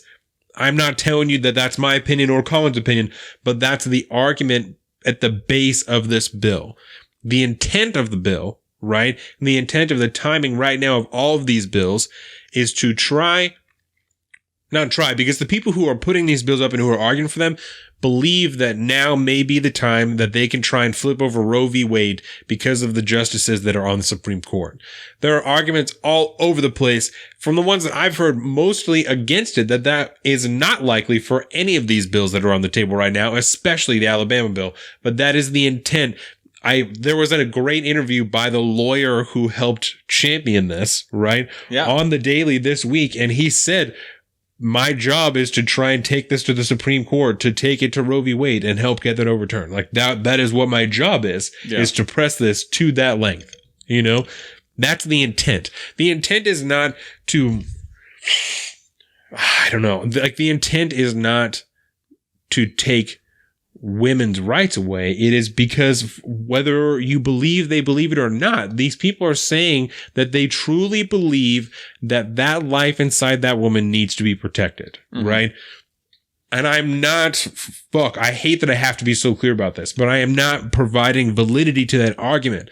I am explaining it because I feel that it is vital for everyone in this nation to understand what the people on the other side of your argument truly believe, right? The other side of it is that devalues the woman who is carrying that child, to say that cluster of cells deserves more or even the same legal rights as that woman carrying it, right? And that there's a whole slew of things that it's on them and they have to take care of it and all kinds of shit, but it's, we'll save that, I'm saying? Part of the debate till the next time we talk about that. Right. But I think it's important to understand the argument behind it, right? And that's really what my point is. And I would go farther to say that I think part of the reason we have such an emotional problem with everything going on here, and the two sides are so drastically opposed, is because we have failed to find it's like, did you ever listen to the original Sam Harris interview with JBP? Yes. Okay. And so they spent 3 hours arguing about the basis of truth, right? And they were unable to take the next step in and actually get into a debate about what they were going to talk about because they could not agree on what truth was. Yeah. And I think we have the same fundamental problem in the overall abortion debate, which is what we use to judge legislation off of. Nobody has the same exact fundamental basis on what we're talking about, right? Everybody has a different subjective take on all manner of portions of this debate, because the abortion debate has multiple fronts, right? Multiple fronts. But that initial basis of whether or not this fertilized egg deserves the same human rights as the woman that is burying it, or carrying all of people. Burying it. I thought you said marrying it. I thought you said burying it. So I was going to correct you to say carrying. Carrying, not burying. Because I thought you said burying, but you said it's got a little mush mouth going on. But I thought you said bearing. I gotcha. Burying that child. Yeah. But without an actual, if we can't all start at the same place, how can we try to carry on a debate further? Can't even have a conversation about it. Yeah. We can't. And that is the most frustrating part about me. So we need to tackle that part first before we can actually go anywhere with this. But I think even listening to the most conservative political commentator, social commentator that I can possibly think of that is objective enough to at least take his take seriously is Ben Shapiro. Right? Yeah. And even he, when we're looking about the legality and the constitutional battle that will ensue over specifically the Alabama bill, he doesn't think it's going to pass the Supreme. He doesn't think, in the way the court is designed right now, the way the argument is being framed, that they will have a chance to even maybe not even get it to the Supreme Court before it gets knocked down. And so for everybody that is freaking out about this whole thing, I don't just listen to the people that understand the legality of it much better than I do. Don't think that even with the current Supreme Court makeup, it has a chance to even get that way. And even if it does, that it will not pass through the Supreme Court and become, precedent. And while this bill is being appealed, it does not go into effect. So Yes. it is highly unlikely that this bill will ever truly go into effect, because I'm fairly certain that appeals have already been filed for this bill. So it will not go into effect. I think it's safe to say that the appeal documents were written up before it got to the governor's desk. Yeah. I think it's pretty safe to say that these kind of, because you think the life of a bill it's a relatively long life. It starts in, somebody's got to draft it, first of all. So there's people that are working around it, drafting it. Then it gets put up through the houses of Congress, and it's debated on and talked about and changed. And that takes a long time. So people have had a long time to prepare the counter argument for this thing. Right. And so I don't have the exact, a date on when they did file an appeal, but I think it's pretty safe to say that it was ready to go ASAP. Right. And a ruling against one of these bills would set a precedent for the other ones to then be ruled against. And so they also would not be implemented. They're, like I said, they have been signed, or some of them have been signed. Some are kind of in the process, and they're, in various stages, but they are in the works in those states. But it is, I feel, safe to say that they will not actually be enforced. Yeah. I think it's a pretty safe bet that we don't have to necessarily worry about that at that point. But we have a deeper kind of like more personal not like personal experience conversation, but like a little more personal conversation about that next week, and probably in the coming weeks with Haley, who actually messaged me while we were here, said she's down for next week. So beautiful. So Haley will be here next week, and then we will have Morgan in a couple weeks after that. That would be nice. We are taking the first weekend of June off. Si, senor. We are doing some stuff. Offie's going to go on a little fish trip.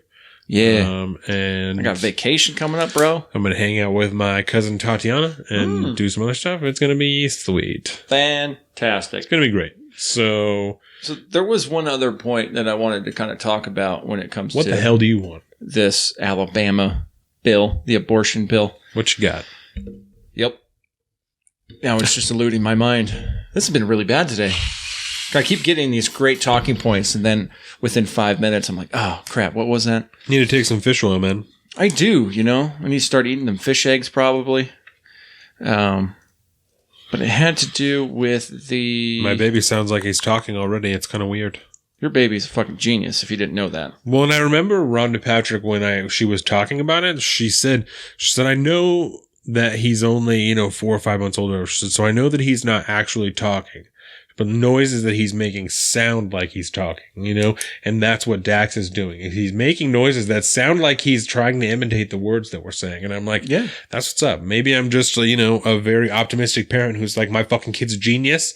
But I know that Rhonda Patrick ate a bunch of fish eggs, and I know that my wife ate a bunch of fish eggs, and our kids are doing the same shit. And I'm like, He's a genius. He's doing shit that 4-month-old babies should not be doing because he's not even 4 months old yet. You know, he was rolling over like a whole month early. He's holding his head up like crazy. He's doing all kinds of shit. He's awesome. Sure. It's genetics and good prenatal care. He rolled over back to belly last night all by himself. Ooh, dog. Jordan says she's not counting it because he was wrapped up, so he didn't use his arms.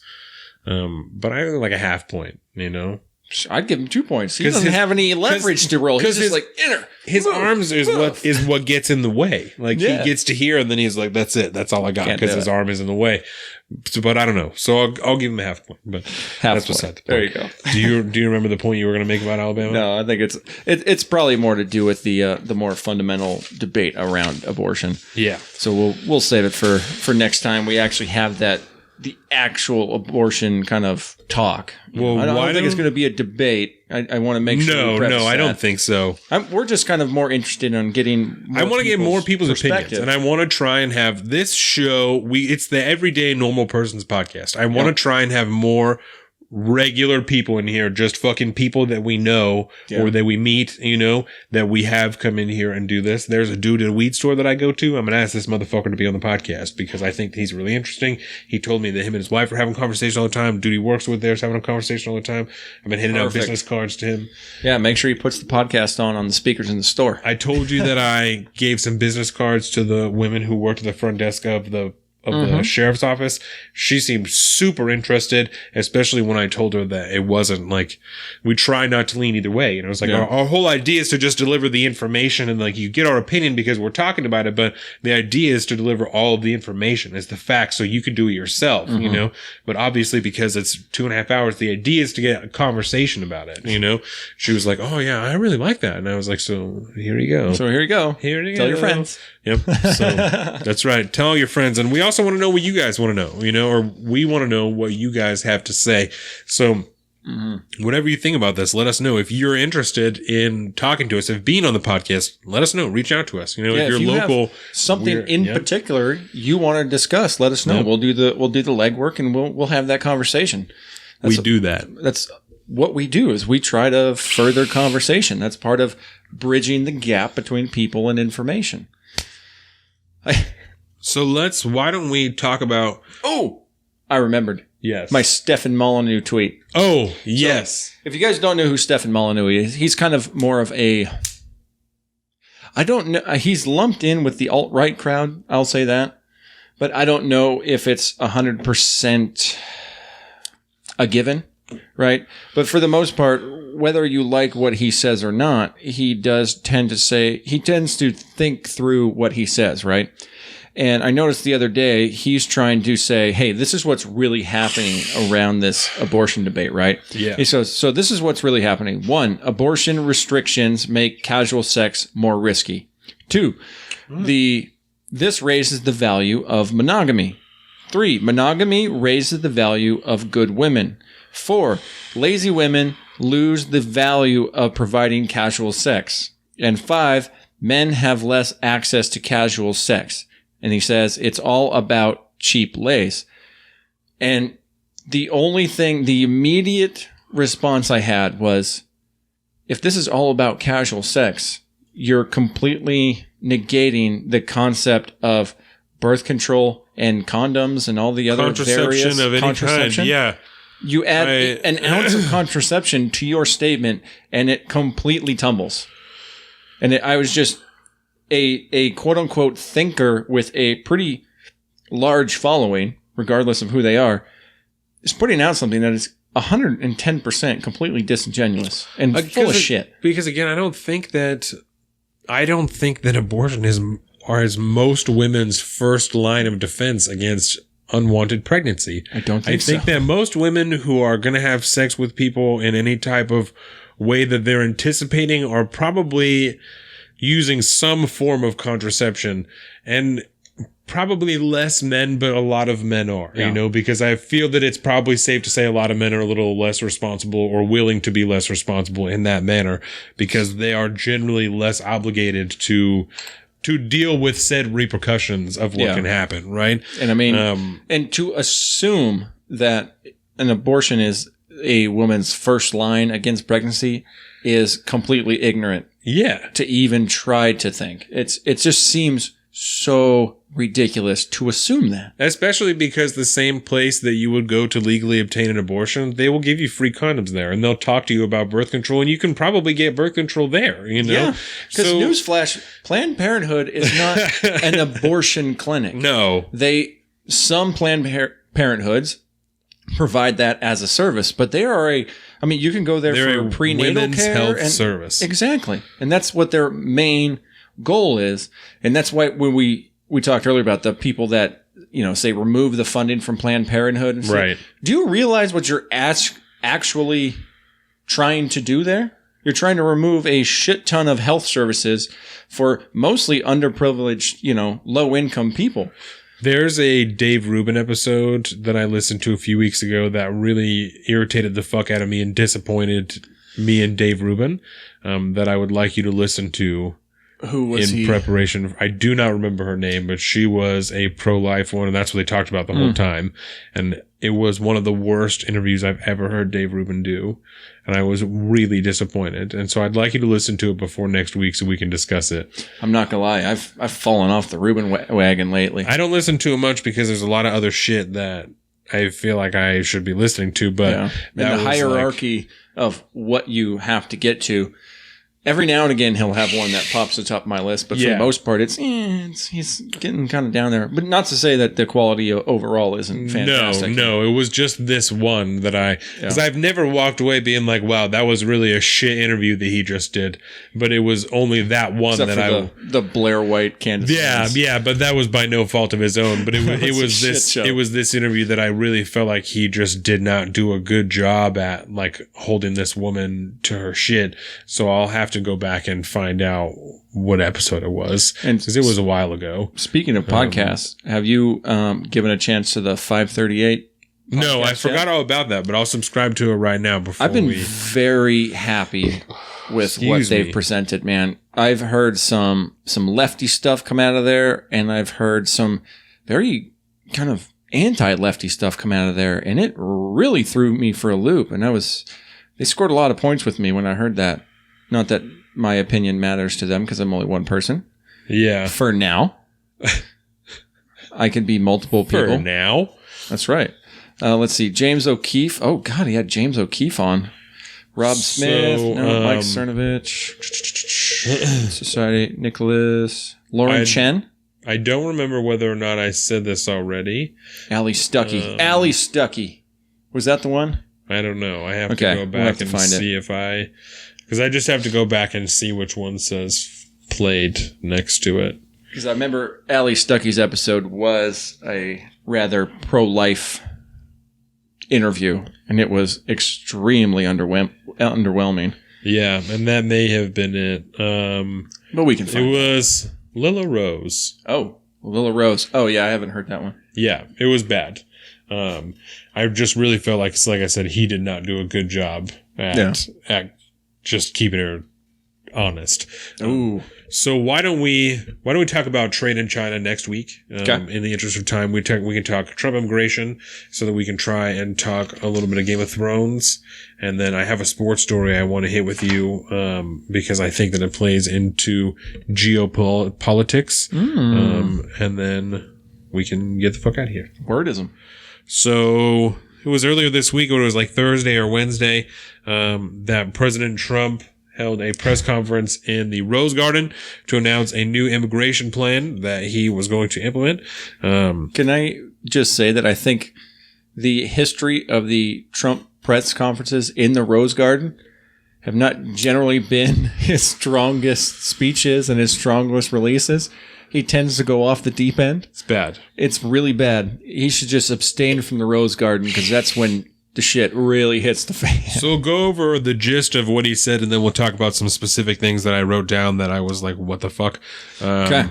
So the general idea of what he said is that he wants there to be a shift in the immigration system from the different percentages that he said that I will lay out to you, to a majority points-based immigration system in which different immigrant applicants are provided points that are, you get more points like if you're young and if you have degrees, if you're educated, if you have money already.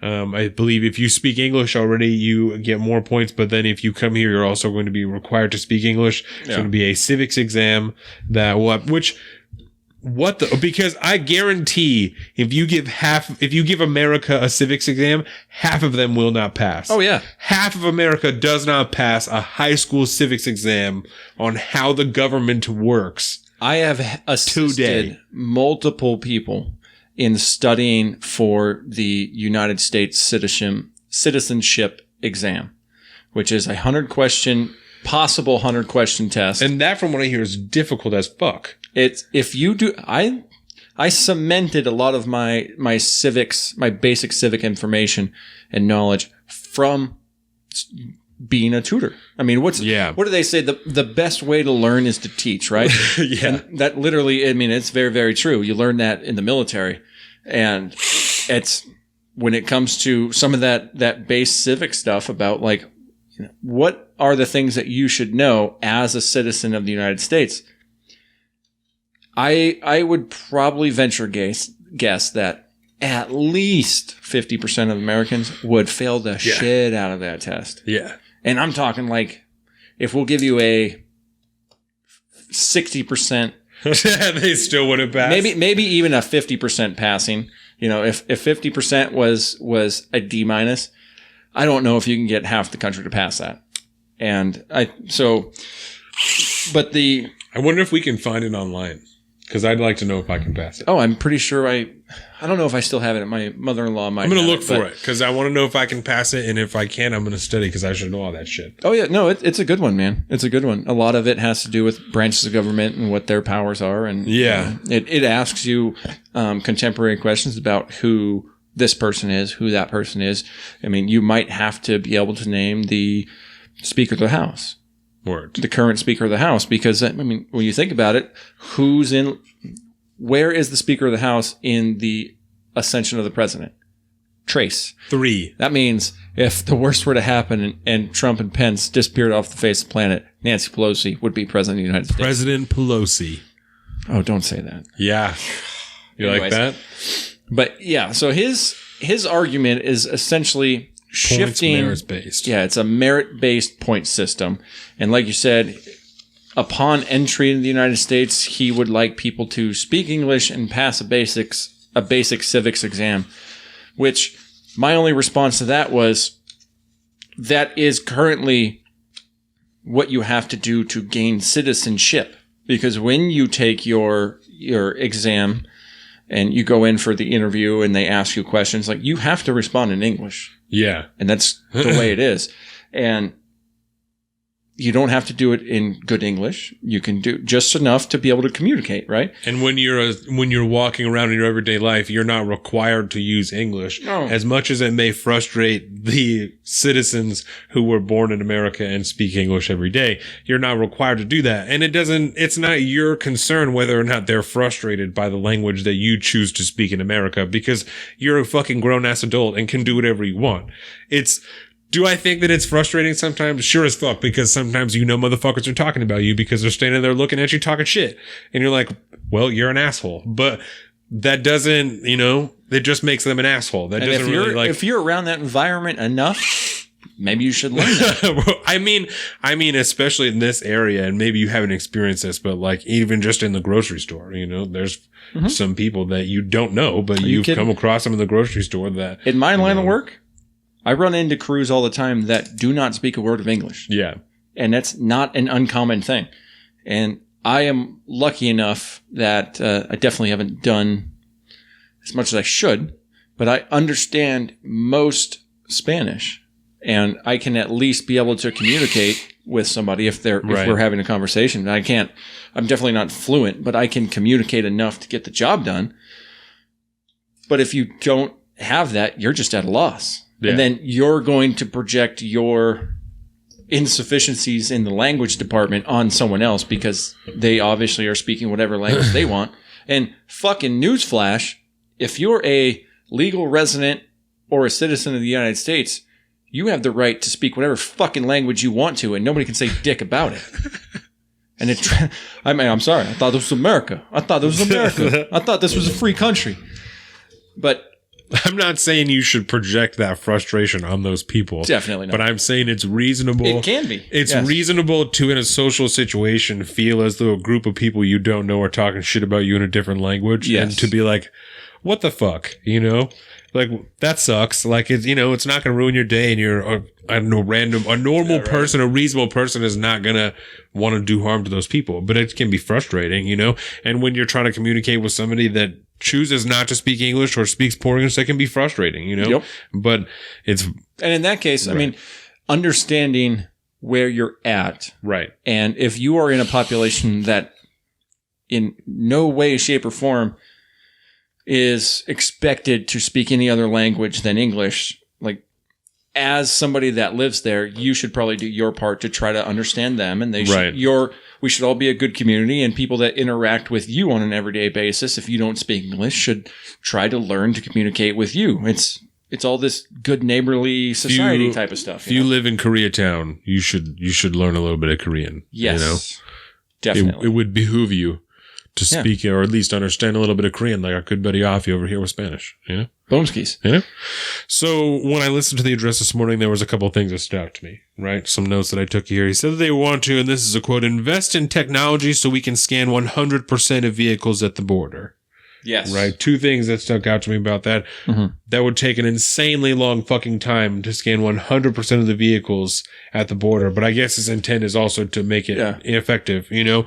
Dude, I've seen those lines, man. But isn't part of the argument for the wall is that the drugs are not coming through at the borders and that they are coming through at the gaps in between the points of entry? That is part of the answer. Yes. And I think there is some validity. This seems to take away a little bit. It seems to take a little bit away from that. Yeah. Certainly there are.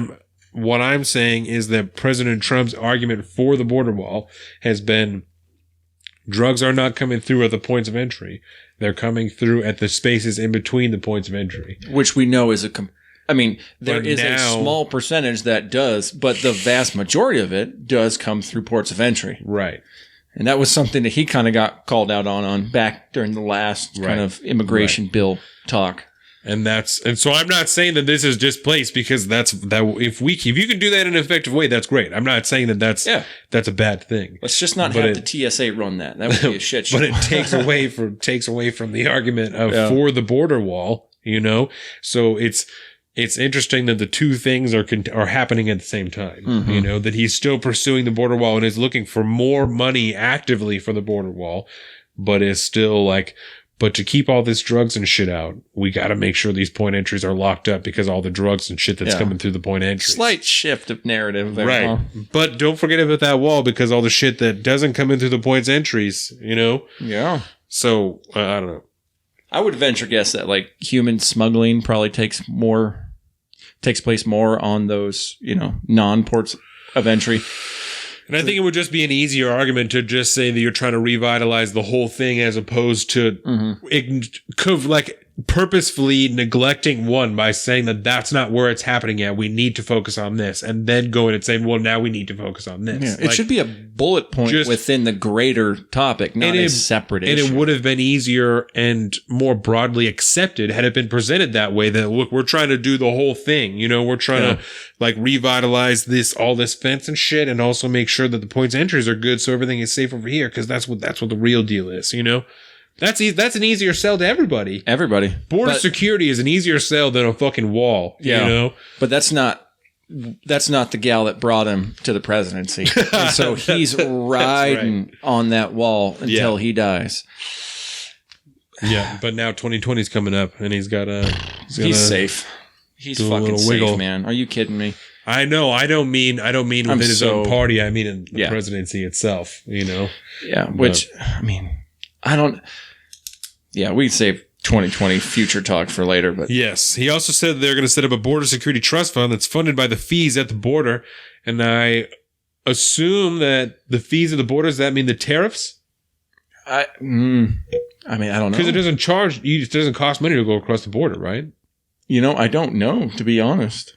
And not as an adult have I driven across the border to either Canada or Mexico. I've never been to Mexico, but I don't think that there's a fee just to cross the border.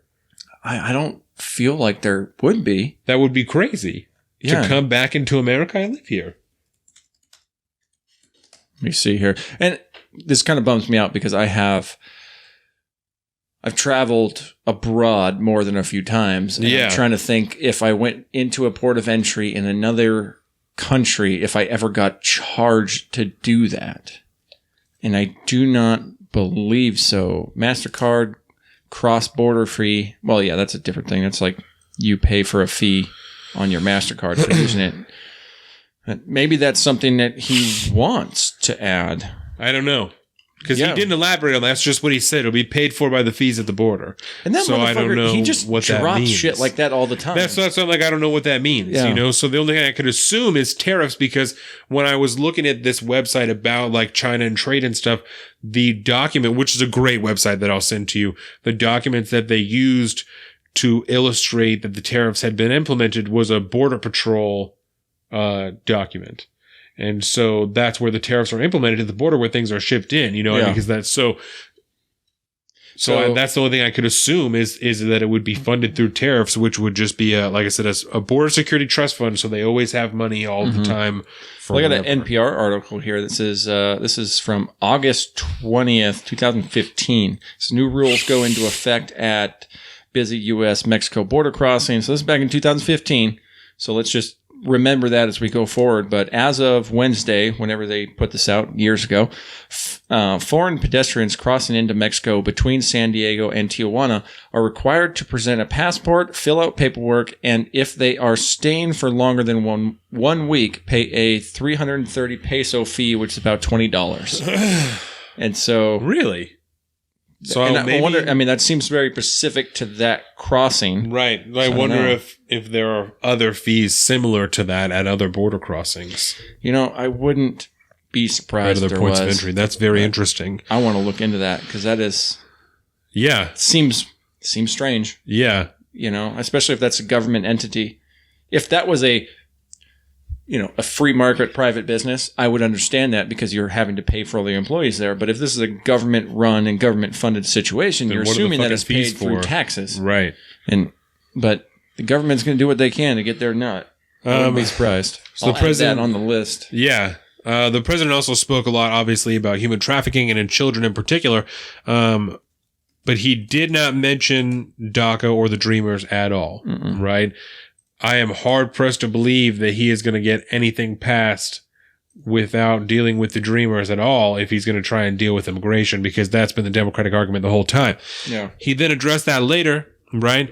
And he said, because I wrote down exactly what his quote was, if we can't get the Democrats on board, then we will pass it after the next election when we take back the House, keep the Senate, and of course, keep the White House. And then he was like, drop mic, and then peaced out. I swear to God, that's what happened. I wouldn't doubt it. Which is a weird thing to say, because those first 2 years when he had the Senate and the House, not dick got done. No. So that's very interesting. Yeah, good luck that argument with that, there. DJ Trump. So he didn't mention the Dreamers at all, and I'm hard pressed to believe. We talked about this a couple weeks ago, or maybe even months ago. I'm hard pressed to believe that if President Trump wins a second term, that the Republicans are going to win back the House. I'm hard pressed to believe that that's going to be the case. Shit. So he laid out some numbers that I wasn't able to verify before I got here, but I will try and figure out if they're correct, because like I said earlier, I always want to double check any numbers that President Trump delivers. He said that 66% of the immigrants that come into America are randomly chosen through family reunification, which he calls chain migration, obviously. 21% are by lottery and humanitarian basis, and then 12% is based on skill or merit. And he said that he wants to go from 12% to 57%. And that they need to have a clear path for the top talent, and that we discriminate against genius by the way that we have our current immigration system set up. And I don't want anyone to think that I'm taking what he said out of context, because these are, especially the way that he speaks, almost completely independent statements. Yeah. You know, like there's some, not as much time, like Barack Obama had long pauses, so they're not as long as that, you know, but there's definite pause in when he speaks. So they're almost independent statements. Definitely. So these are true quotes and intent for this immigration system. And when I was listening to this earlier this week, right, because he was talking about, we want to take competition away from lower class people who, you know, where immigrants are getting those jobs. And we want to put the competition more up towards higher class people who have, you know, more education and whatever. Like, but it seems to me, by what I heard from several farmers I heard interviewed this week, that the last thing that we need is more skilled labor in this. That's what I was looking for. High skill, like, because we have a fuckload of people in this country who have degrees that don't have jobs in that field, that are struggling to find those jobs, right? So it seems like that's the last thing that we need is high skill, like an excessive amount of high skilled labor coming into this country to compete with the people who already have degrees. It seems like we need, especially if you're like an immigration hawk and you're concerned with, you know, quote, America first.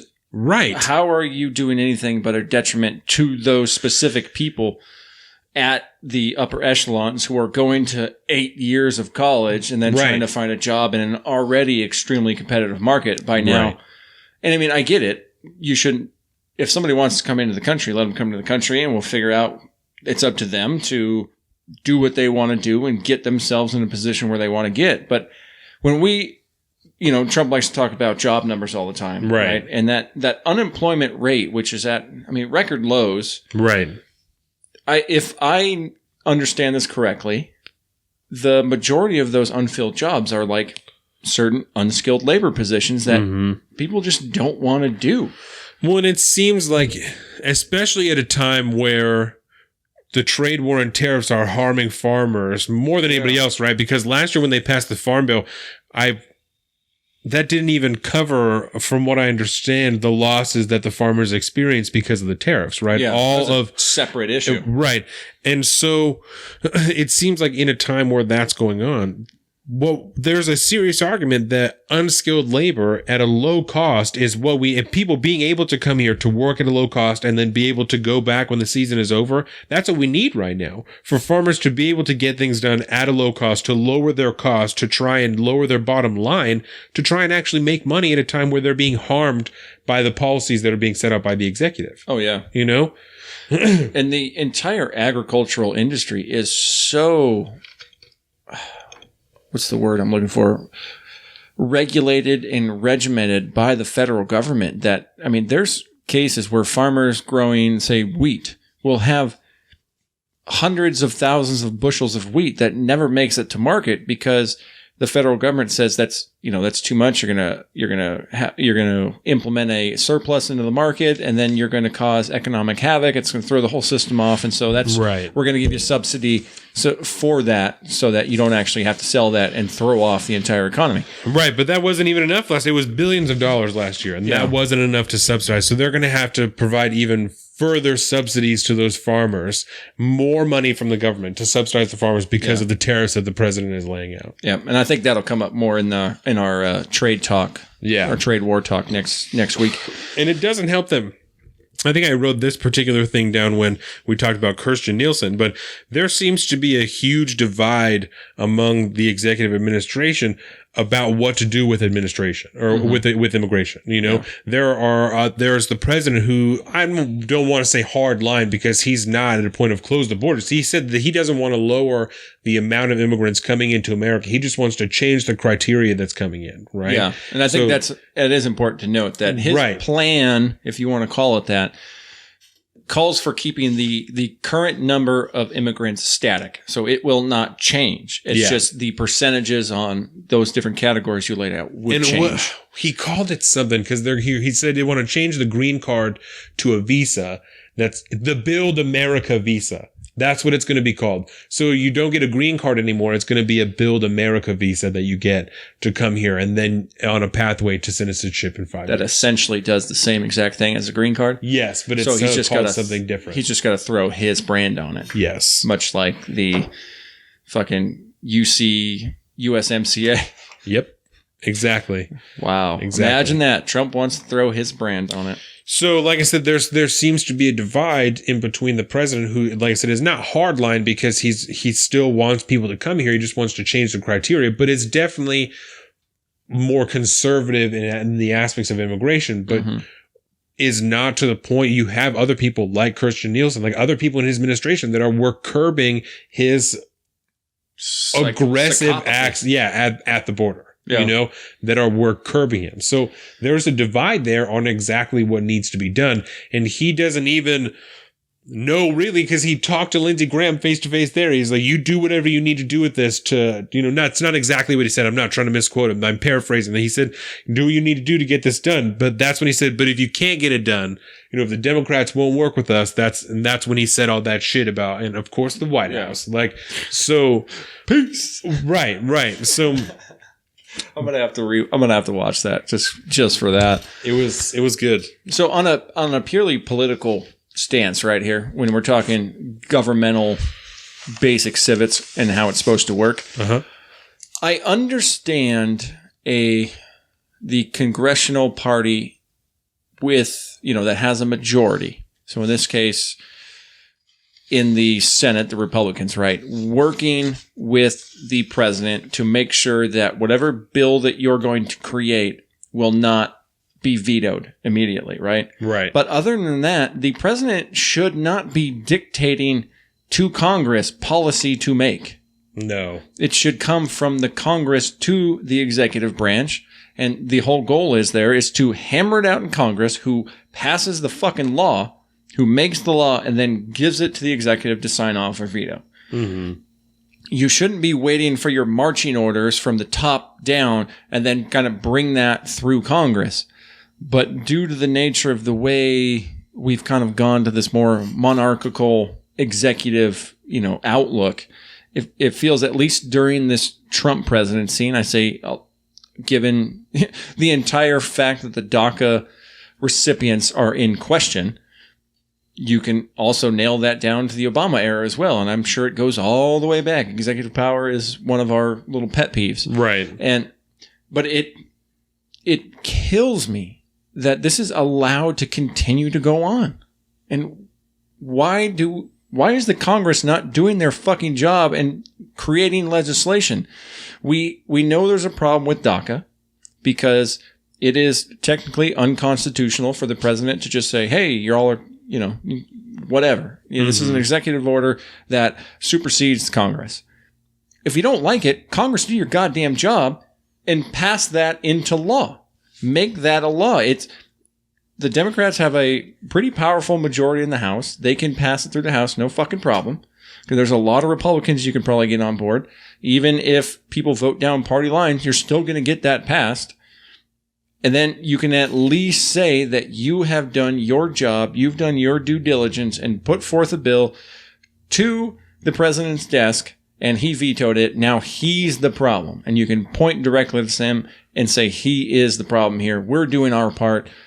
But they're not doing their part at this point. They're putting the whole burden of passing whatever they want onto the executive branch. Well, especially now that I don't even know that there's enough unification within the Democratic Party itself on what should be done with DACA and at the border and with the Dreamers to get everyone together enough to even pass something through the House. Yeah. I know there's two. I don't know that there's enough. So there's a lot of people who want completely open borders. Who want all these people to be able to just come here. And I mean, the Democratic Party is certainly fractious. There's a piece from this podcast that I want to play. I see commentary. Yeah, that I'm pretty sure this is it. I wrote it down. It was a quote from John Podhoretz that I was like, just really didn't agree with. And so I'm hoping that this is the right one. So let's hope. An atmosphere of lawlessness, the supporter of Trump. I'm so excited for this. Get that thing up to like right over here. Word. They would have a better shot if they came across to the United States. So the demonization of Trump as a monster on immigration is very much part of this sort of left-wing playbook. I am not a supporter of Trump on immigration, but at all. And I am much more dovish about this than probably, anybody else on the right practically. But that doesn't mean that you can sustain an atmosphere of lawlessness at the border forever. And Democrats and liberals, here's what's going on. There are 100,000 people want asylum. First, we have what Christine mentioned, which is just apprehensions of people trying to run across the border, right? So that's one thing. Then you have the people who actually go and are seeking actual asylum. So the system is overwhelmed. We don't have enough people simply to take down the information of the asylum requests.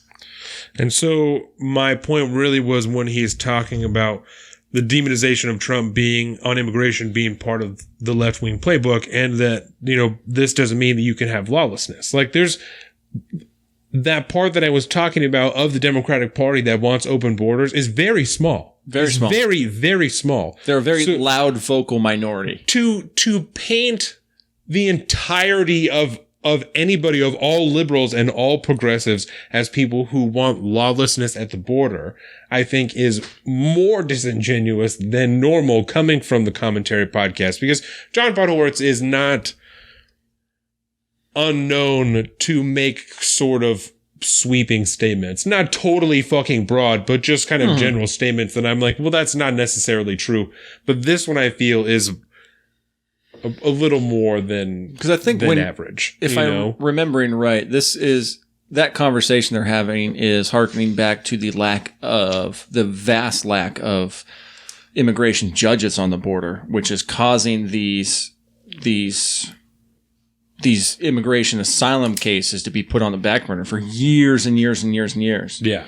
And I think that's the problem he was addressing there.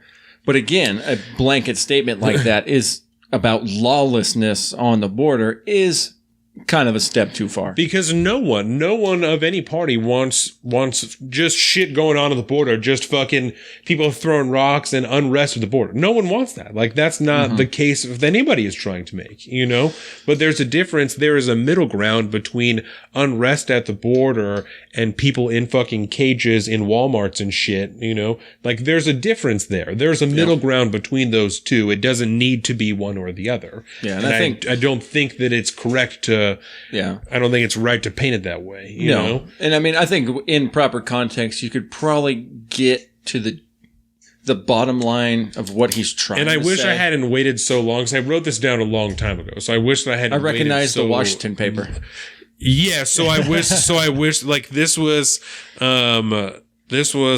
I think when Barr, something like that, yeah, because this is when Barr testified, because these are the 4 different reasons that they were going to redact things from the Mueller report. Oh, okay. So this is right before they released the Mueller report. Mm-hmm. So it's not a super long time ago, but it's a couple weeks ago, Mm-hmm. But I think one of the problems here is, much like the generalized abortion debate, the generalized immigration debate is just...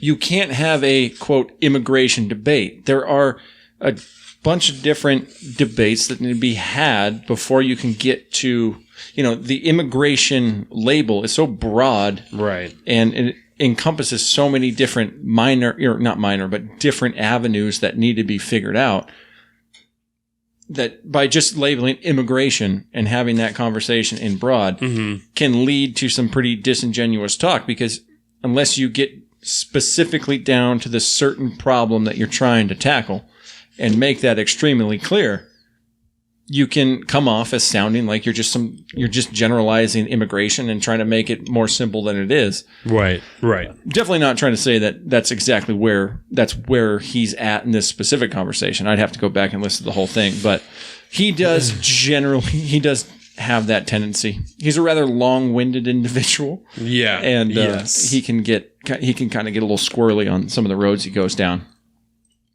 So I think we're about wrapped up with that.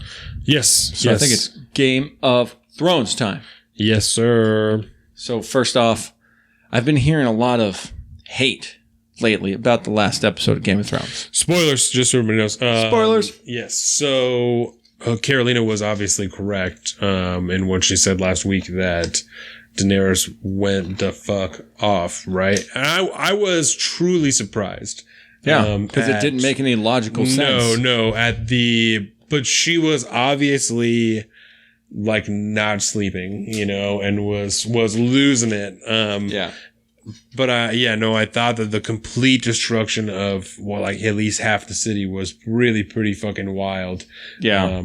My favorite part, as weird as this might be, was finally getting to see the mountain underneath his helmet, because you've just seen him behind just his eyes for so long that I wanted to see how nasty his fucking skin looked. And it was pretty gnarly. Oh, it was disgusting. Yep. So I was really happy to see that. And I listened to like, at the end, there was like 20 minutes of producers and shit talking about the episode, and I thought that it was cool that they talked about that they were fighting on a staircase to nowhere. Yes. Like no matter what, this isn't going to go anywhere. This is a completely pointless fight because you're both going to die no matter what happens. It's like, that's wild. Like I didn't pick up on that during the episode.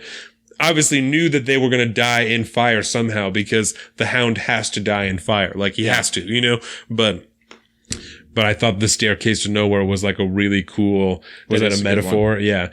I thought that was rad. And I think because most of the hate and disdain that I keep hearing online and from some people that really, really enjoy Game of Thrones is that nothing is making sense anymore. Like, why did Dany go nuts? And just, she had already destroyed all of those ballistas.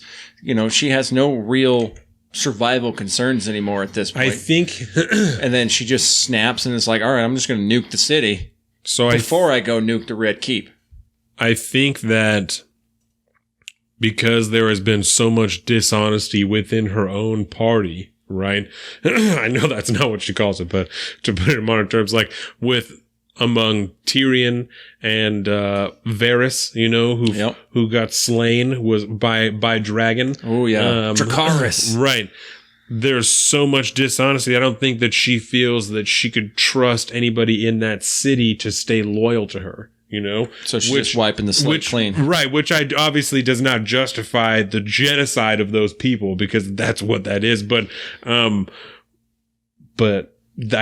feel that may be what is fueling some of that. I'm excited to hear what's going to happen, Yeah. But I also thought it was rad to see Jon Snow try and keep order among the rape and pillage that was going on among everybody, all the soldiers on both sides. Like, which I'm not going to lie, I was a big, as far as like the filmmaking of this episode, the way it was directed, I absolutely loved every second of it. Yeah. Like in that post 20-minute, post show talk with the writers and the producers, whatever, they talk about how they wanted to focus on Arya specifically because she's caught in the middle of this maelstrom. And you just can't get anywhere. Everywhere you go, the city is falling down around you and there is no escape from the devastation. You just have to try to get through it somehow. And I love the fact that they stuck with her so long and she got the shit kicked out of her so much. But at the end of the day, she did prevail. The look on her face when she stood up, and she like her face all bloody and was like she's got shell shock. Like that's like that's exactly what that is, just the concussion from all of the blast around her and the debris, and that's fucked up. Somebody I know while we were sitting there harkened back to the devastating videos we saw after the Twin Towers fell. Yeah. This was in a fantasy world and all that, but the hellscape that surrounded it was very reminiscent of a real world, collapse of an entire, block. I wonder if it was designed that way, but they didn't talk about it in the post show because there'd be all kinds of people that would be upset if you were like, we wanted it to kind of resemble 9/11. Mm-hmm. Like there would be a whole bunch of people that would be like, fuck you. But I wouldn't put it past them because it would make sense. Because we have a contemporary version of what that kind of hellscape can look like. And anybody watching Game of Thrones is old enough to remember or appreciate 9/11. I would sure hope so. So they will have like if you're young enough and you're watching Game of Thrones that you don't remember that, maybe you shouldn't be watching Game of Thrones. Well, so, and I don't want to do, like the thing where I tell you how old I am or anything, but I'm about to feel old, aren't I? like 9/11 happened in 2001, Yeah. So there are kids who are 18 years old that weren't alive when that happened, like grown adults. You did it. You made me feel old. Yeah. God damn it. It was like 2 years ago that it was the first class of kids that were taught 9/11 as a historical event as opposed to like a recent event because they were 16 years old. Yeah. Man, that's a trip. Yeah. Time keeps on slipping. Well, when 9/11 happened, what were you doing? I was getting ready for school. How old were you? Don't ask me. I'd have to do the math. Don't ask me. I remember I was in junior high. I think. Yeah, I think I was junior high. And I remember seeing it on TV in the morning because my mom and I would watch news and stuff in the morning before I got ready. It happened early over here, yeah. Yeah, and I remember being like, oh, shit. I mean, how did somebody fuck up that bad? They crashed a plane into a building and then kind of throughout the day. An enormous building. Yeah, and throughout the day, it was on at school the whole time. People got let go early from school. And I just didn't grasp it. I was young enough that I didn't grasp the gravity of what was really going on until later. Right. And then it was like, wait a minute. This was like an attack on us? That seems weird. Yeah. And then, it kind of grows from there, of course. But to get off the subject of 9/11, we kind of got on that. We did, other than the Hound and the Mountain, we had some major characters that did finally disappear. Game of Thrones to 9/11. Yeah, right. Game of Thrones to 9/11. Yeah, that's what you're getting when you watch Salt of the Streets. Yeah, we made that correlation too, Jesus pretty direct. We drilled that home. So Cersei and Jaime are dead. Yes. What did you think about their demise? I thought that Arya was going into that area, was going into the place underneath the castle because I thought that would be safe. And she, when they were in King's Landing, she fucked around in there all the time. Oh, so I thought that that's where she was headed. And I thought that she was going to go there and kill Cersei and like defeat Jaime and then kill Cersei. I was kind of bummed because I thought Jaime was going to kill Cersei. I remember you saying that. It was going to be like a love type of thing. It's like, dude, gotta go. He had to help her escape. He loved her. So another point of contention here that I keep hearing is the completely unnecessary fight between, I can't remember his name now, the Greyjoy piece of crap that runs the fleet. Yeah. Him and Jaime's sword fight. Right. It was fun. I dug it, but it was completely unnecessary considering that for what it didn't matter. Over nothing. Over really nothing. Yeah. And it is what it is. That's fine. We got to clean the slate, kill that guy off. Euron. Yeah. Because even if he did have sex with Cersei at one point, that's not going to change anybody's fate in the city who's going in there or who's sitting on the beach. Nothing is going to be any different. No. So I also was confused as to what the purpose was of that fight, but I guess to just cement before Jaime dies how much he really loves his sister. That's what so weird. Who doesn't know that if, you've only fucked two ladies and it's your sister and a woman who looks kind of like a man. Yeah. Brienne. Yep, she is Captain Phasma. She's a very word. But I don't think who else. Any other major deaths that I'm missing? Those were the big ones. So Cersei and Jaime are dead. The Hound and the Mountain are dead. Varys is dead. Mm-hmm. I think that's it. That was about it this time. Yeah, because Jon's still alive. Arya's still alive. So the ultimate question, Don, and people are going to be listening to us ridiculing the shit out of us because we got it so wrong today. Because by the time this comes out, the season finale will have taken place. Who, if anyone, sits on the Iron Throne? How is this whole thing going to end? I think Jon Snow sits on the Iron Throne. I think that... Because I don't think that Daenerys dies, right? I think that she somehow reflects on what she's done and doesn't want to be another Mad King. And I think that she steps down and goes somewhere else. Just disappears. Yeah. Goes back to Marine. Yeah. Wherever works best for her. She's pretty popular or there. To, not to the Iron Islands, but the Fire Islands or what the fuck ever, or like where her the Fire Bay or, wherever they were at before that Robert Baratheon's brother was there with the Red Queen, because that's where the Targaryens used to live, right? Was there? I think so, yeah. So that's where I would think that she would go. Because as of right now, the Iron Throne is buried in rubble if it's not smelted down into nothingness. Right. I don't know, but right. Yeah. So you're thinking Jon Snow's the man, and I think he might try and rule from the north. Yeah. Because the capital is destroyed. I think that they might try and rule from the north and maybe like expand Winterfell or some shit like that. Because it's pretty small from what I understand, Winterfell. I mean, at least in comparison to King's Landing. Oh, definitely. So, I mean, it's like a keep and some villages on the outside. It's not like an entire city. Right. So I don't know if what do you think? I think somehow or other, Jon is not involved in the leadership. Whether he dies killing Dany or something, I'm not totally sure. I don't know if at the end of this thing there's going to be a unified 7 kingdoms anymore. I have a feeling we're going to break down into the north and south type of deal. Well, I mean, just I think the 6.5 remaining kingdoms will kind of govern themselves again. Maybe we'll have some feudal action going on. Maybe I don't know, to be honest.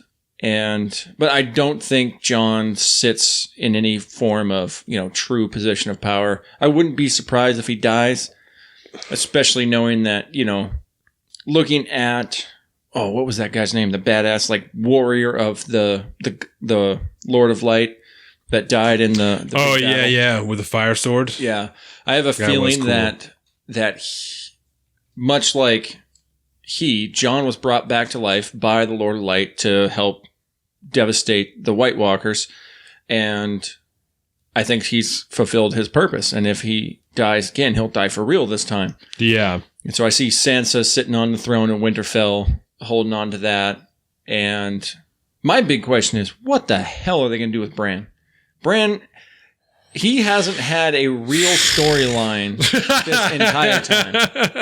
And if they leave that an open-ended question, I mean, then I'll just go, you could tell Hollywood has officially taken over because, there is no real life novel written with the end of Game of Thrones, from my understanding. Yet. No. And so they're just making it up as they go along, trying to tie everything together. So, but they fucking better tie up Bran's loose ends because he has the potential to be something so interesting, but he's just not right now. He's just kind of chilling. And I don't like that. I want some kind of closure there. Right. But other than that, I'm kind of like anything goes at this point. Yeah. I mean, I just don't see Dany and Jon playing major roles in the future after the finale. That's really interesting. I'm really excited. Yeah, me too. I think we might go to Aaron and Michael's house to watch it tomorrow. Woo-hoo! We'll see. So it's 12:46. So we're gonna skip Endgame again this week. I'm gonna hit sports real quick because I just have a couple of notes here and then a story that I want to tell you about regarding basketball. Basketball. Yep, because there is a player. I believe that he is a guard for the Blazers, and his name is Enes Kanter. And this is Portland Trailblazers. Yep. Okay. Right, and so let's see here. Yeah, I'm pretty sure that he's guard, but that doesn't fucking matter. In my mind, he's a basketball player, and that's what I know you won't care. So he's a basketball player for the Blazers, right? And he's Turkish. He was born, I believe, in Switzerland, but he's Turkish. And last year, I think either 2017 or 2018, his passport was revoked. Oh. And so when they've gone other places, he has not traveled there because he's scared that he won't be able to come back home, right? So Toronto, the Raptors are in the playoffs, right? So there is a possibility, a slim possibility, albeit that Portland and Toronto play each other in the playoffs in which they would travel alternatingly to each other's cities. Ruh-roh. Which then puts him at risk because who's the leader of Turkey, Recep Tayyip Erdogan, he put out like a red tag for him, an Interpol red tag, Oh, boy. They want to pull him back to Turkey for speaking out against the government, right? Because he's tweeted out against the government, so that's why they revoked his passport. And so Erdogan wants him to come back to Turkey, so presumably they can torture him, right? Yeah. And so he's afraid to leave the country if he goes anywhere. He went somewhere last year, and there's pictures of him. It was Romania. He went to Romania, I believe, because, I mean, they play basketball all over I the feel world, like right? I remember hearing about Went this. to Romania, was held in the airport by the police until the State Department stepped in and got him home. Yeah. So now he's at risk of not being able to even play all the way in the playoffs because he might not be able to come home. So Ron Wyden, one of the senators from Oregon, reached out to Justin Trudeau and like the Canadian State Department, whatever it is, and is like, I would love if you guys could figure out some type of way that he could travel safely back and forth. You know, I would love if you guys just wouldn't deal with this red tag that Erdogan is trying to place on him. So You talk about an illegitimate leader of a nation like that. He has no fucking right to do in geopolitics. Yeah. Whatever comes out of Erdogan's fucking mouth should be disregarded, and the world should do whatever the fuck they want because he is not a part of this situation. The motherfucker's a dictator at this point. yeah. Don't listen to him. In the summer of 2018, the Turkish government indicted Cantor's father on charges of being a member of a terrorist group. And so they are saying that Enes Kanter is affiliated with a terrorist group, and that's why they are saying that he needs to come home. That's why they revoked his passport. And they're technically right. He is affiliated because he has a father who was a fucking idiot piece of shit. That doesn't make him a fucking terrorist, for God's sakes. Right. That just seems so... Well, and he may not even actually be a terrorist. They may just have it out for Enes That's Kanter, true. and they may have just indicted his father just to try and get him to come home. That's you know? true. So, especially given Turkey's, you know, their stance on like their celebrities abroad. right. They don't like them to be involved in the Western world because it runs counterintuitive to their fucking ridiculousness going on back home. Right. It wouldn't surprise me in the least. You about to break my heart with some Seahawks news? No. This is different. Deion Jordan doesn't play for the Hawks anymore. Because this is sports. Sorry, we should have said that earlier. No, he doesn't play for the Hawks anymore. I'm trying to get his full stats up because I think he played for Miami last year. But he got suspended 6 games for fucking taking Adderall, and which is a weird deal. He went to Oregon, which is great because who doesn't love Oregon? And then when he played in Seattle, he was a D end there. Fantastic. Love Deion Jordan. Adderall is a big problem in college sports. Yes. It is. Yes. It's huge. When I first got out of high school and I worked at the call center, I took a lot of Adderall when I worked there. Because I was working, I mean, I also enjoyed it, but I was working 10-hour shifts. Yeah. And to help me get better at that job, I started taking Adderall to like learn shit quicker and talk faster and get things done. And I was great at that job, but I was on fucking Adderall all the time. Yep. I was actually taking Vyvanse, which is like a step up from Adderall. Whoa. Yeah. Well, you're lucky you didn't find yourself addicted to that stuff, man. That stuff can ruin lives real quick if it's not handled the right way. Used to eat a lot of hard candy. And there was one day where I smashed out 2 bags of sour warheads. Ooh. And my tongue started to bleed. So Yeah. I had to take a little break from those for a few weeks. Yep. Let your tongue regrow. Love sour warheads. Yeah, they are great. So any fans want to send me a bag of sour warheads, I will eat them. We would not hate that. So the Seahawks signed a quarterback, Geno Smith, just as a backup to the little competition. He played for the Jets, I think, and then for someone else. And when he played for the Jets, he got his jaw broken by one of the defensive players because there was like some money that was owed and it was like a whole deal. So he's here. The Patriots signed Jamie Collins. He's a linebacker, fantastic linebacker. The Jets traded their linebacker, Darren Lee, to the Chiefs for a 6th-round pick. And the Cardinals corner, Patrick Peterson, suspended for 6 games for PEDs, performance-enhancing drugs. Yep. That's what you get, motherfucker. Don't do it, bro. Yep. He's getting older. That's what the XFL is going to be for. He's getting older, so I think that it might have been to try and just compete, you know. Yeah. Patrick Peterson's getting, I mean, he's not like old. He's just getting older. But it's a young man's game, and your body ages at an exponential rate if you're a contact sports player. Yep. Let's see here. Pat P's 28. So that's what I'm saying. He's not old, but he's getting older, you know? So might just be losing his step just a little bit. I mean, Patrick Peterson's fantastic. He is an absolutely incredible corner. But yeah, when you're operating at the top levels of a professional sport like that, margins of error are very, very small. Exactly. He's got 23 interceptions in his career, that's a lot. That's good. That's good. That's real good. Yeah. 385 tackles. Jesus. That's great. Beautiful. Yep. So let's see here. That's it. That's all I got. So no Seahawks news? Oh, right. Thank you. So you mentioned it during the pre-show. Yes. I got to know about this. Last week, Cam Chancellor and Doug Baldwin failed their physicals, right? So what does that entail? So it's a physical whether or not you can play, just whether or not your body is stable enough to play the game of football, right? So it's not like an athletic measurement. It's just like, you're getting on the treadmill with the rebreather type of thing. Right, and that type of shit. Okay. Right. So they both failed their physicals, and so they were cut from the team. And then Doug Baldwin, and I bet I can find his Doug Baldwin. Dougie Fresh. To himself.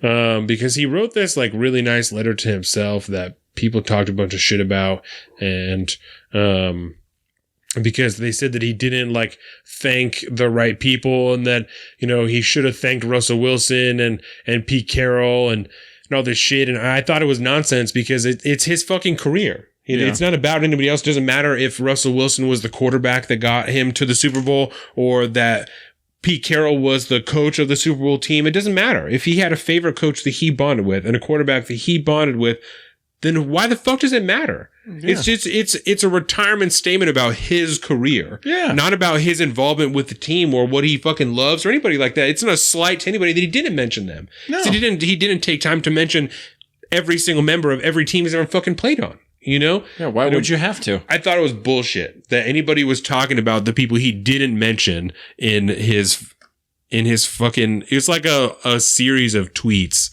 that he did. Interesting. Yeah. Well, it's a shame, man. I mean, so he's just done with football then at that point, is he? That's what it sounds like. Yeah. Man, that's rough. I mean, he's been roughed up a good amount. I mean, it's a rough gig. Yeah. How old is he now? Oh, I think he might be 30. I mean, not everybody can retire like fucking Janikowski does, because he just hangs out and smokes cigarettes on the sidelines and misses field goals. He is 30 years old. Jeez. Be 31 in September. That's a rough gig. Because even for the league, that's a little young to be retiring. Yeah. Maybe, right? I mean, it's up there, but like 33 is probably, so when you're like, okay, you should probably hang it up now. So he's getting there, but he's had a lot of injuries. He's a small guy. Yeah. So he's had a lot of injuries, made a lot of big catches and stuff that's led to big contact. So it was sad. It's rough, man. That's a hole and a half to fill. Yeah, so it'll be interesting to see what happens with that. I mean, it'll have to be because he played in the slot a lot, but also on the outside. So, we'll have to see who they decide to replace him, because I thought it was going to be a lot of Doug Baldwin and Tyler Lockett on the outside, and then maybe move Doug Baldwin inside and put DK Metcalf on the outside. But I don't know. Yeah, I don't know. Time will tell. Yeah, I'm interested to see. The rookie mini camps happened last week, and I guess everybody looked really, really good. I saw some highlights of DK Metcalf, and he looks good. His feet look good. Hands look good. I like that.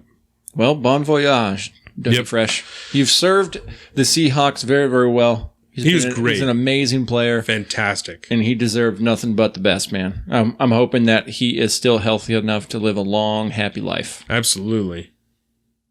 And it is a good thing. I like to see players retire early if it looks like their health is starting to go. Yeah. Get them out, man, because that's CTE bullshit. If it gets real bad, it gets real bad real quick. Yeah. So, nothing but the best for Dougie Fresh, man. He had 493 career receptions, 6,563 yards, 49 touchdowns. Jeez. That's a boy. Yep. That's the guy. Bowl ring. That's the guy. And a fucking ring. Yep. 2 times Pro Bowl, 1 time Super Bowl champ. Just don't go to Russia. Putin will try to steal it from you. So that is it. So we can hit a line and get out of here. Let's see here. Oh man, I want to make sure that it's a good one, and I haven't used it before because I feel like last week, I didn't delete it. A first repeat line would be hilarious. I really don't want to do that. Offie, just shut up because it's time to stop eating your crow and start drinking your crow, everybody. Old crow medicine show. Old crow medicine show? What? I think we might have hit that before. God damn it.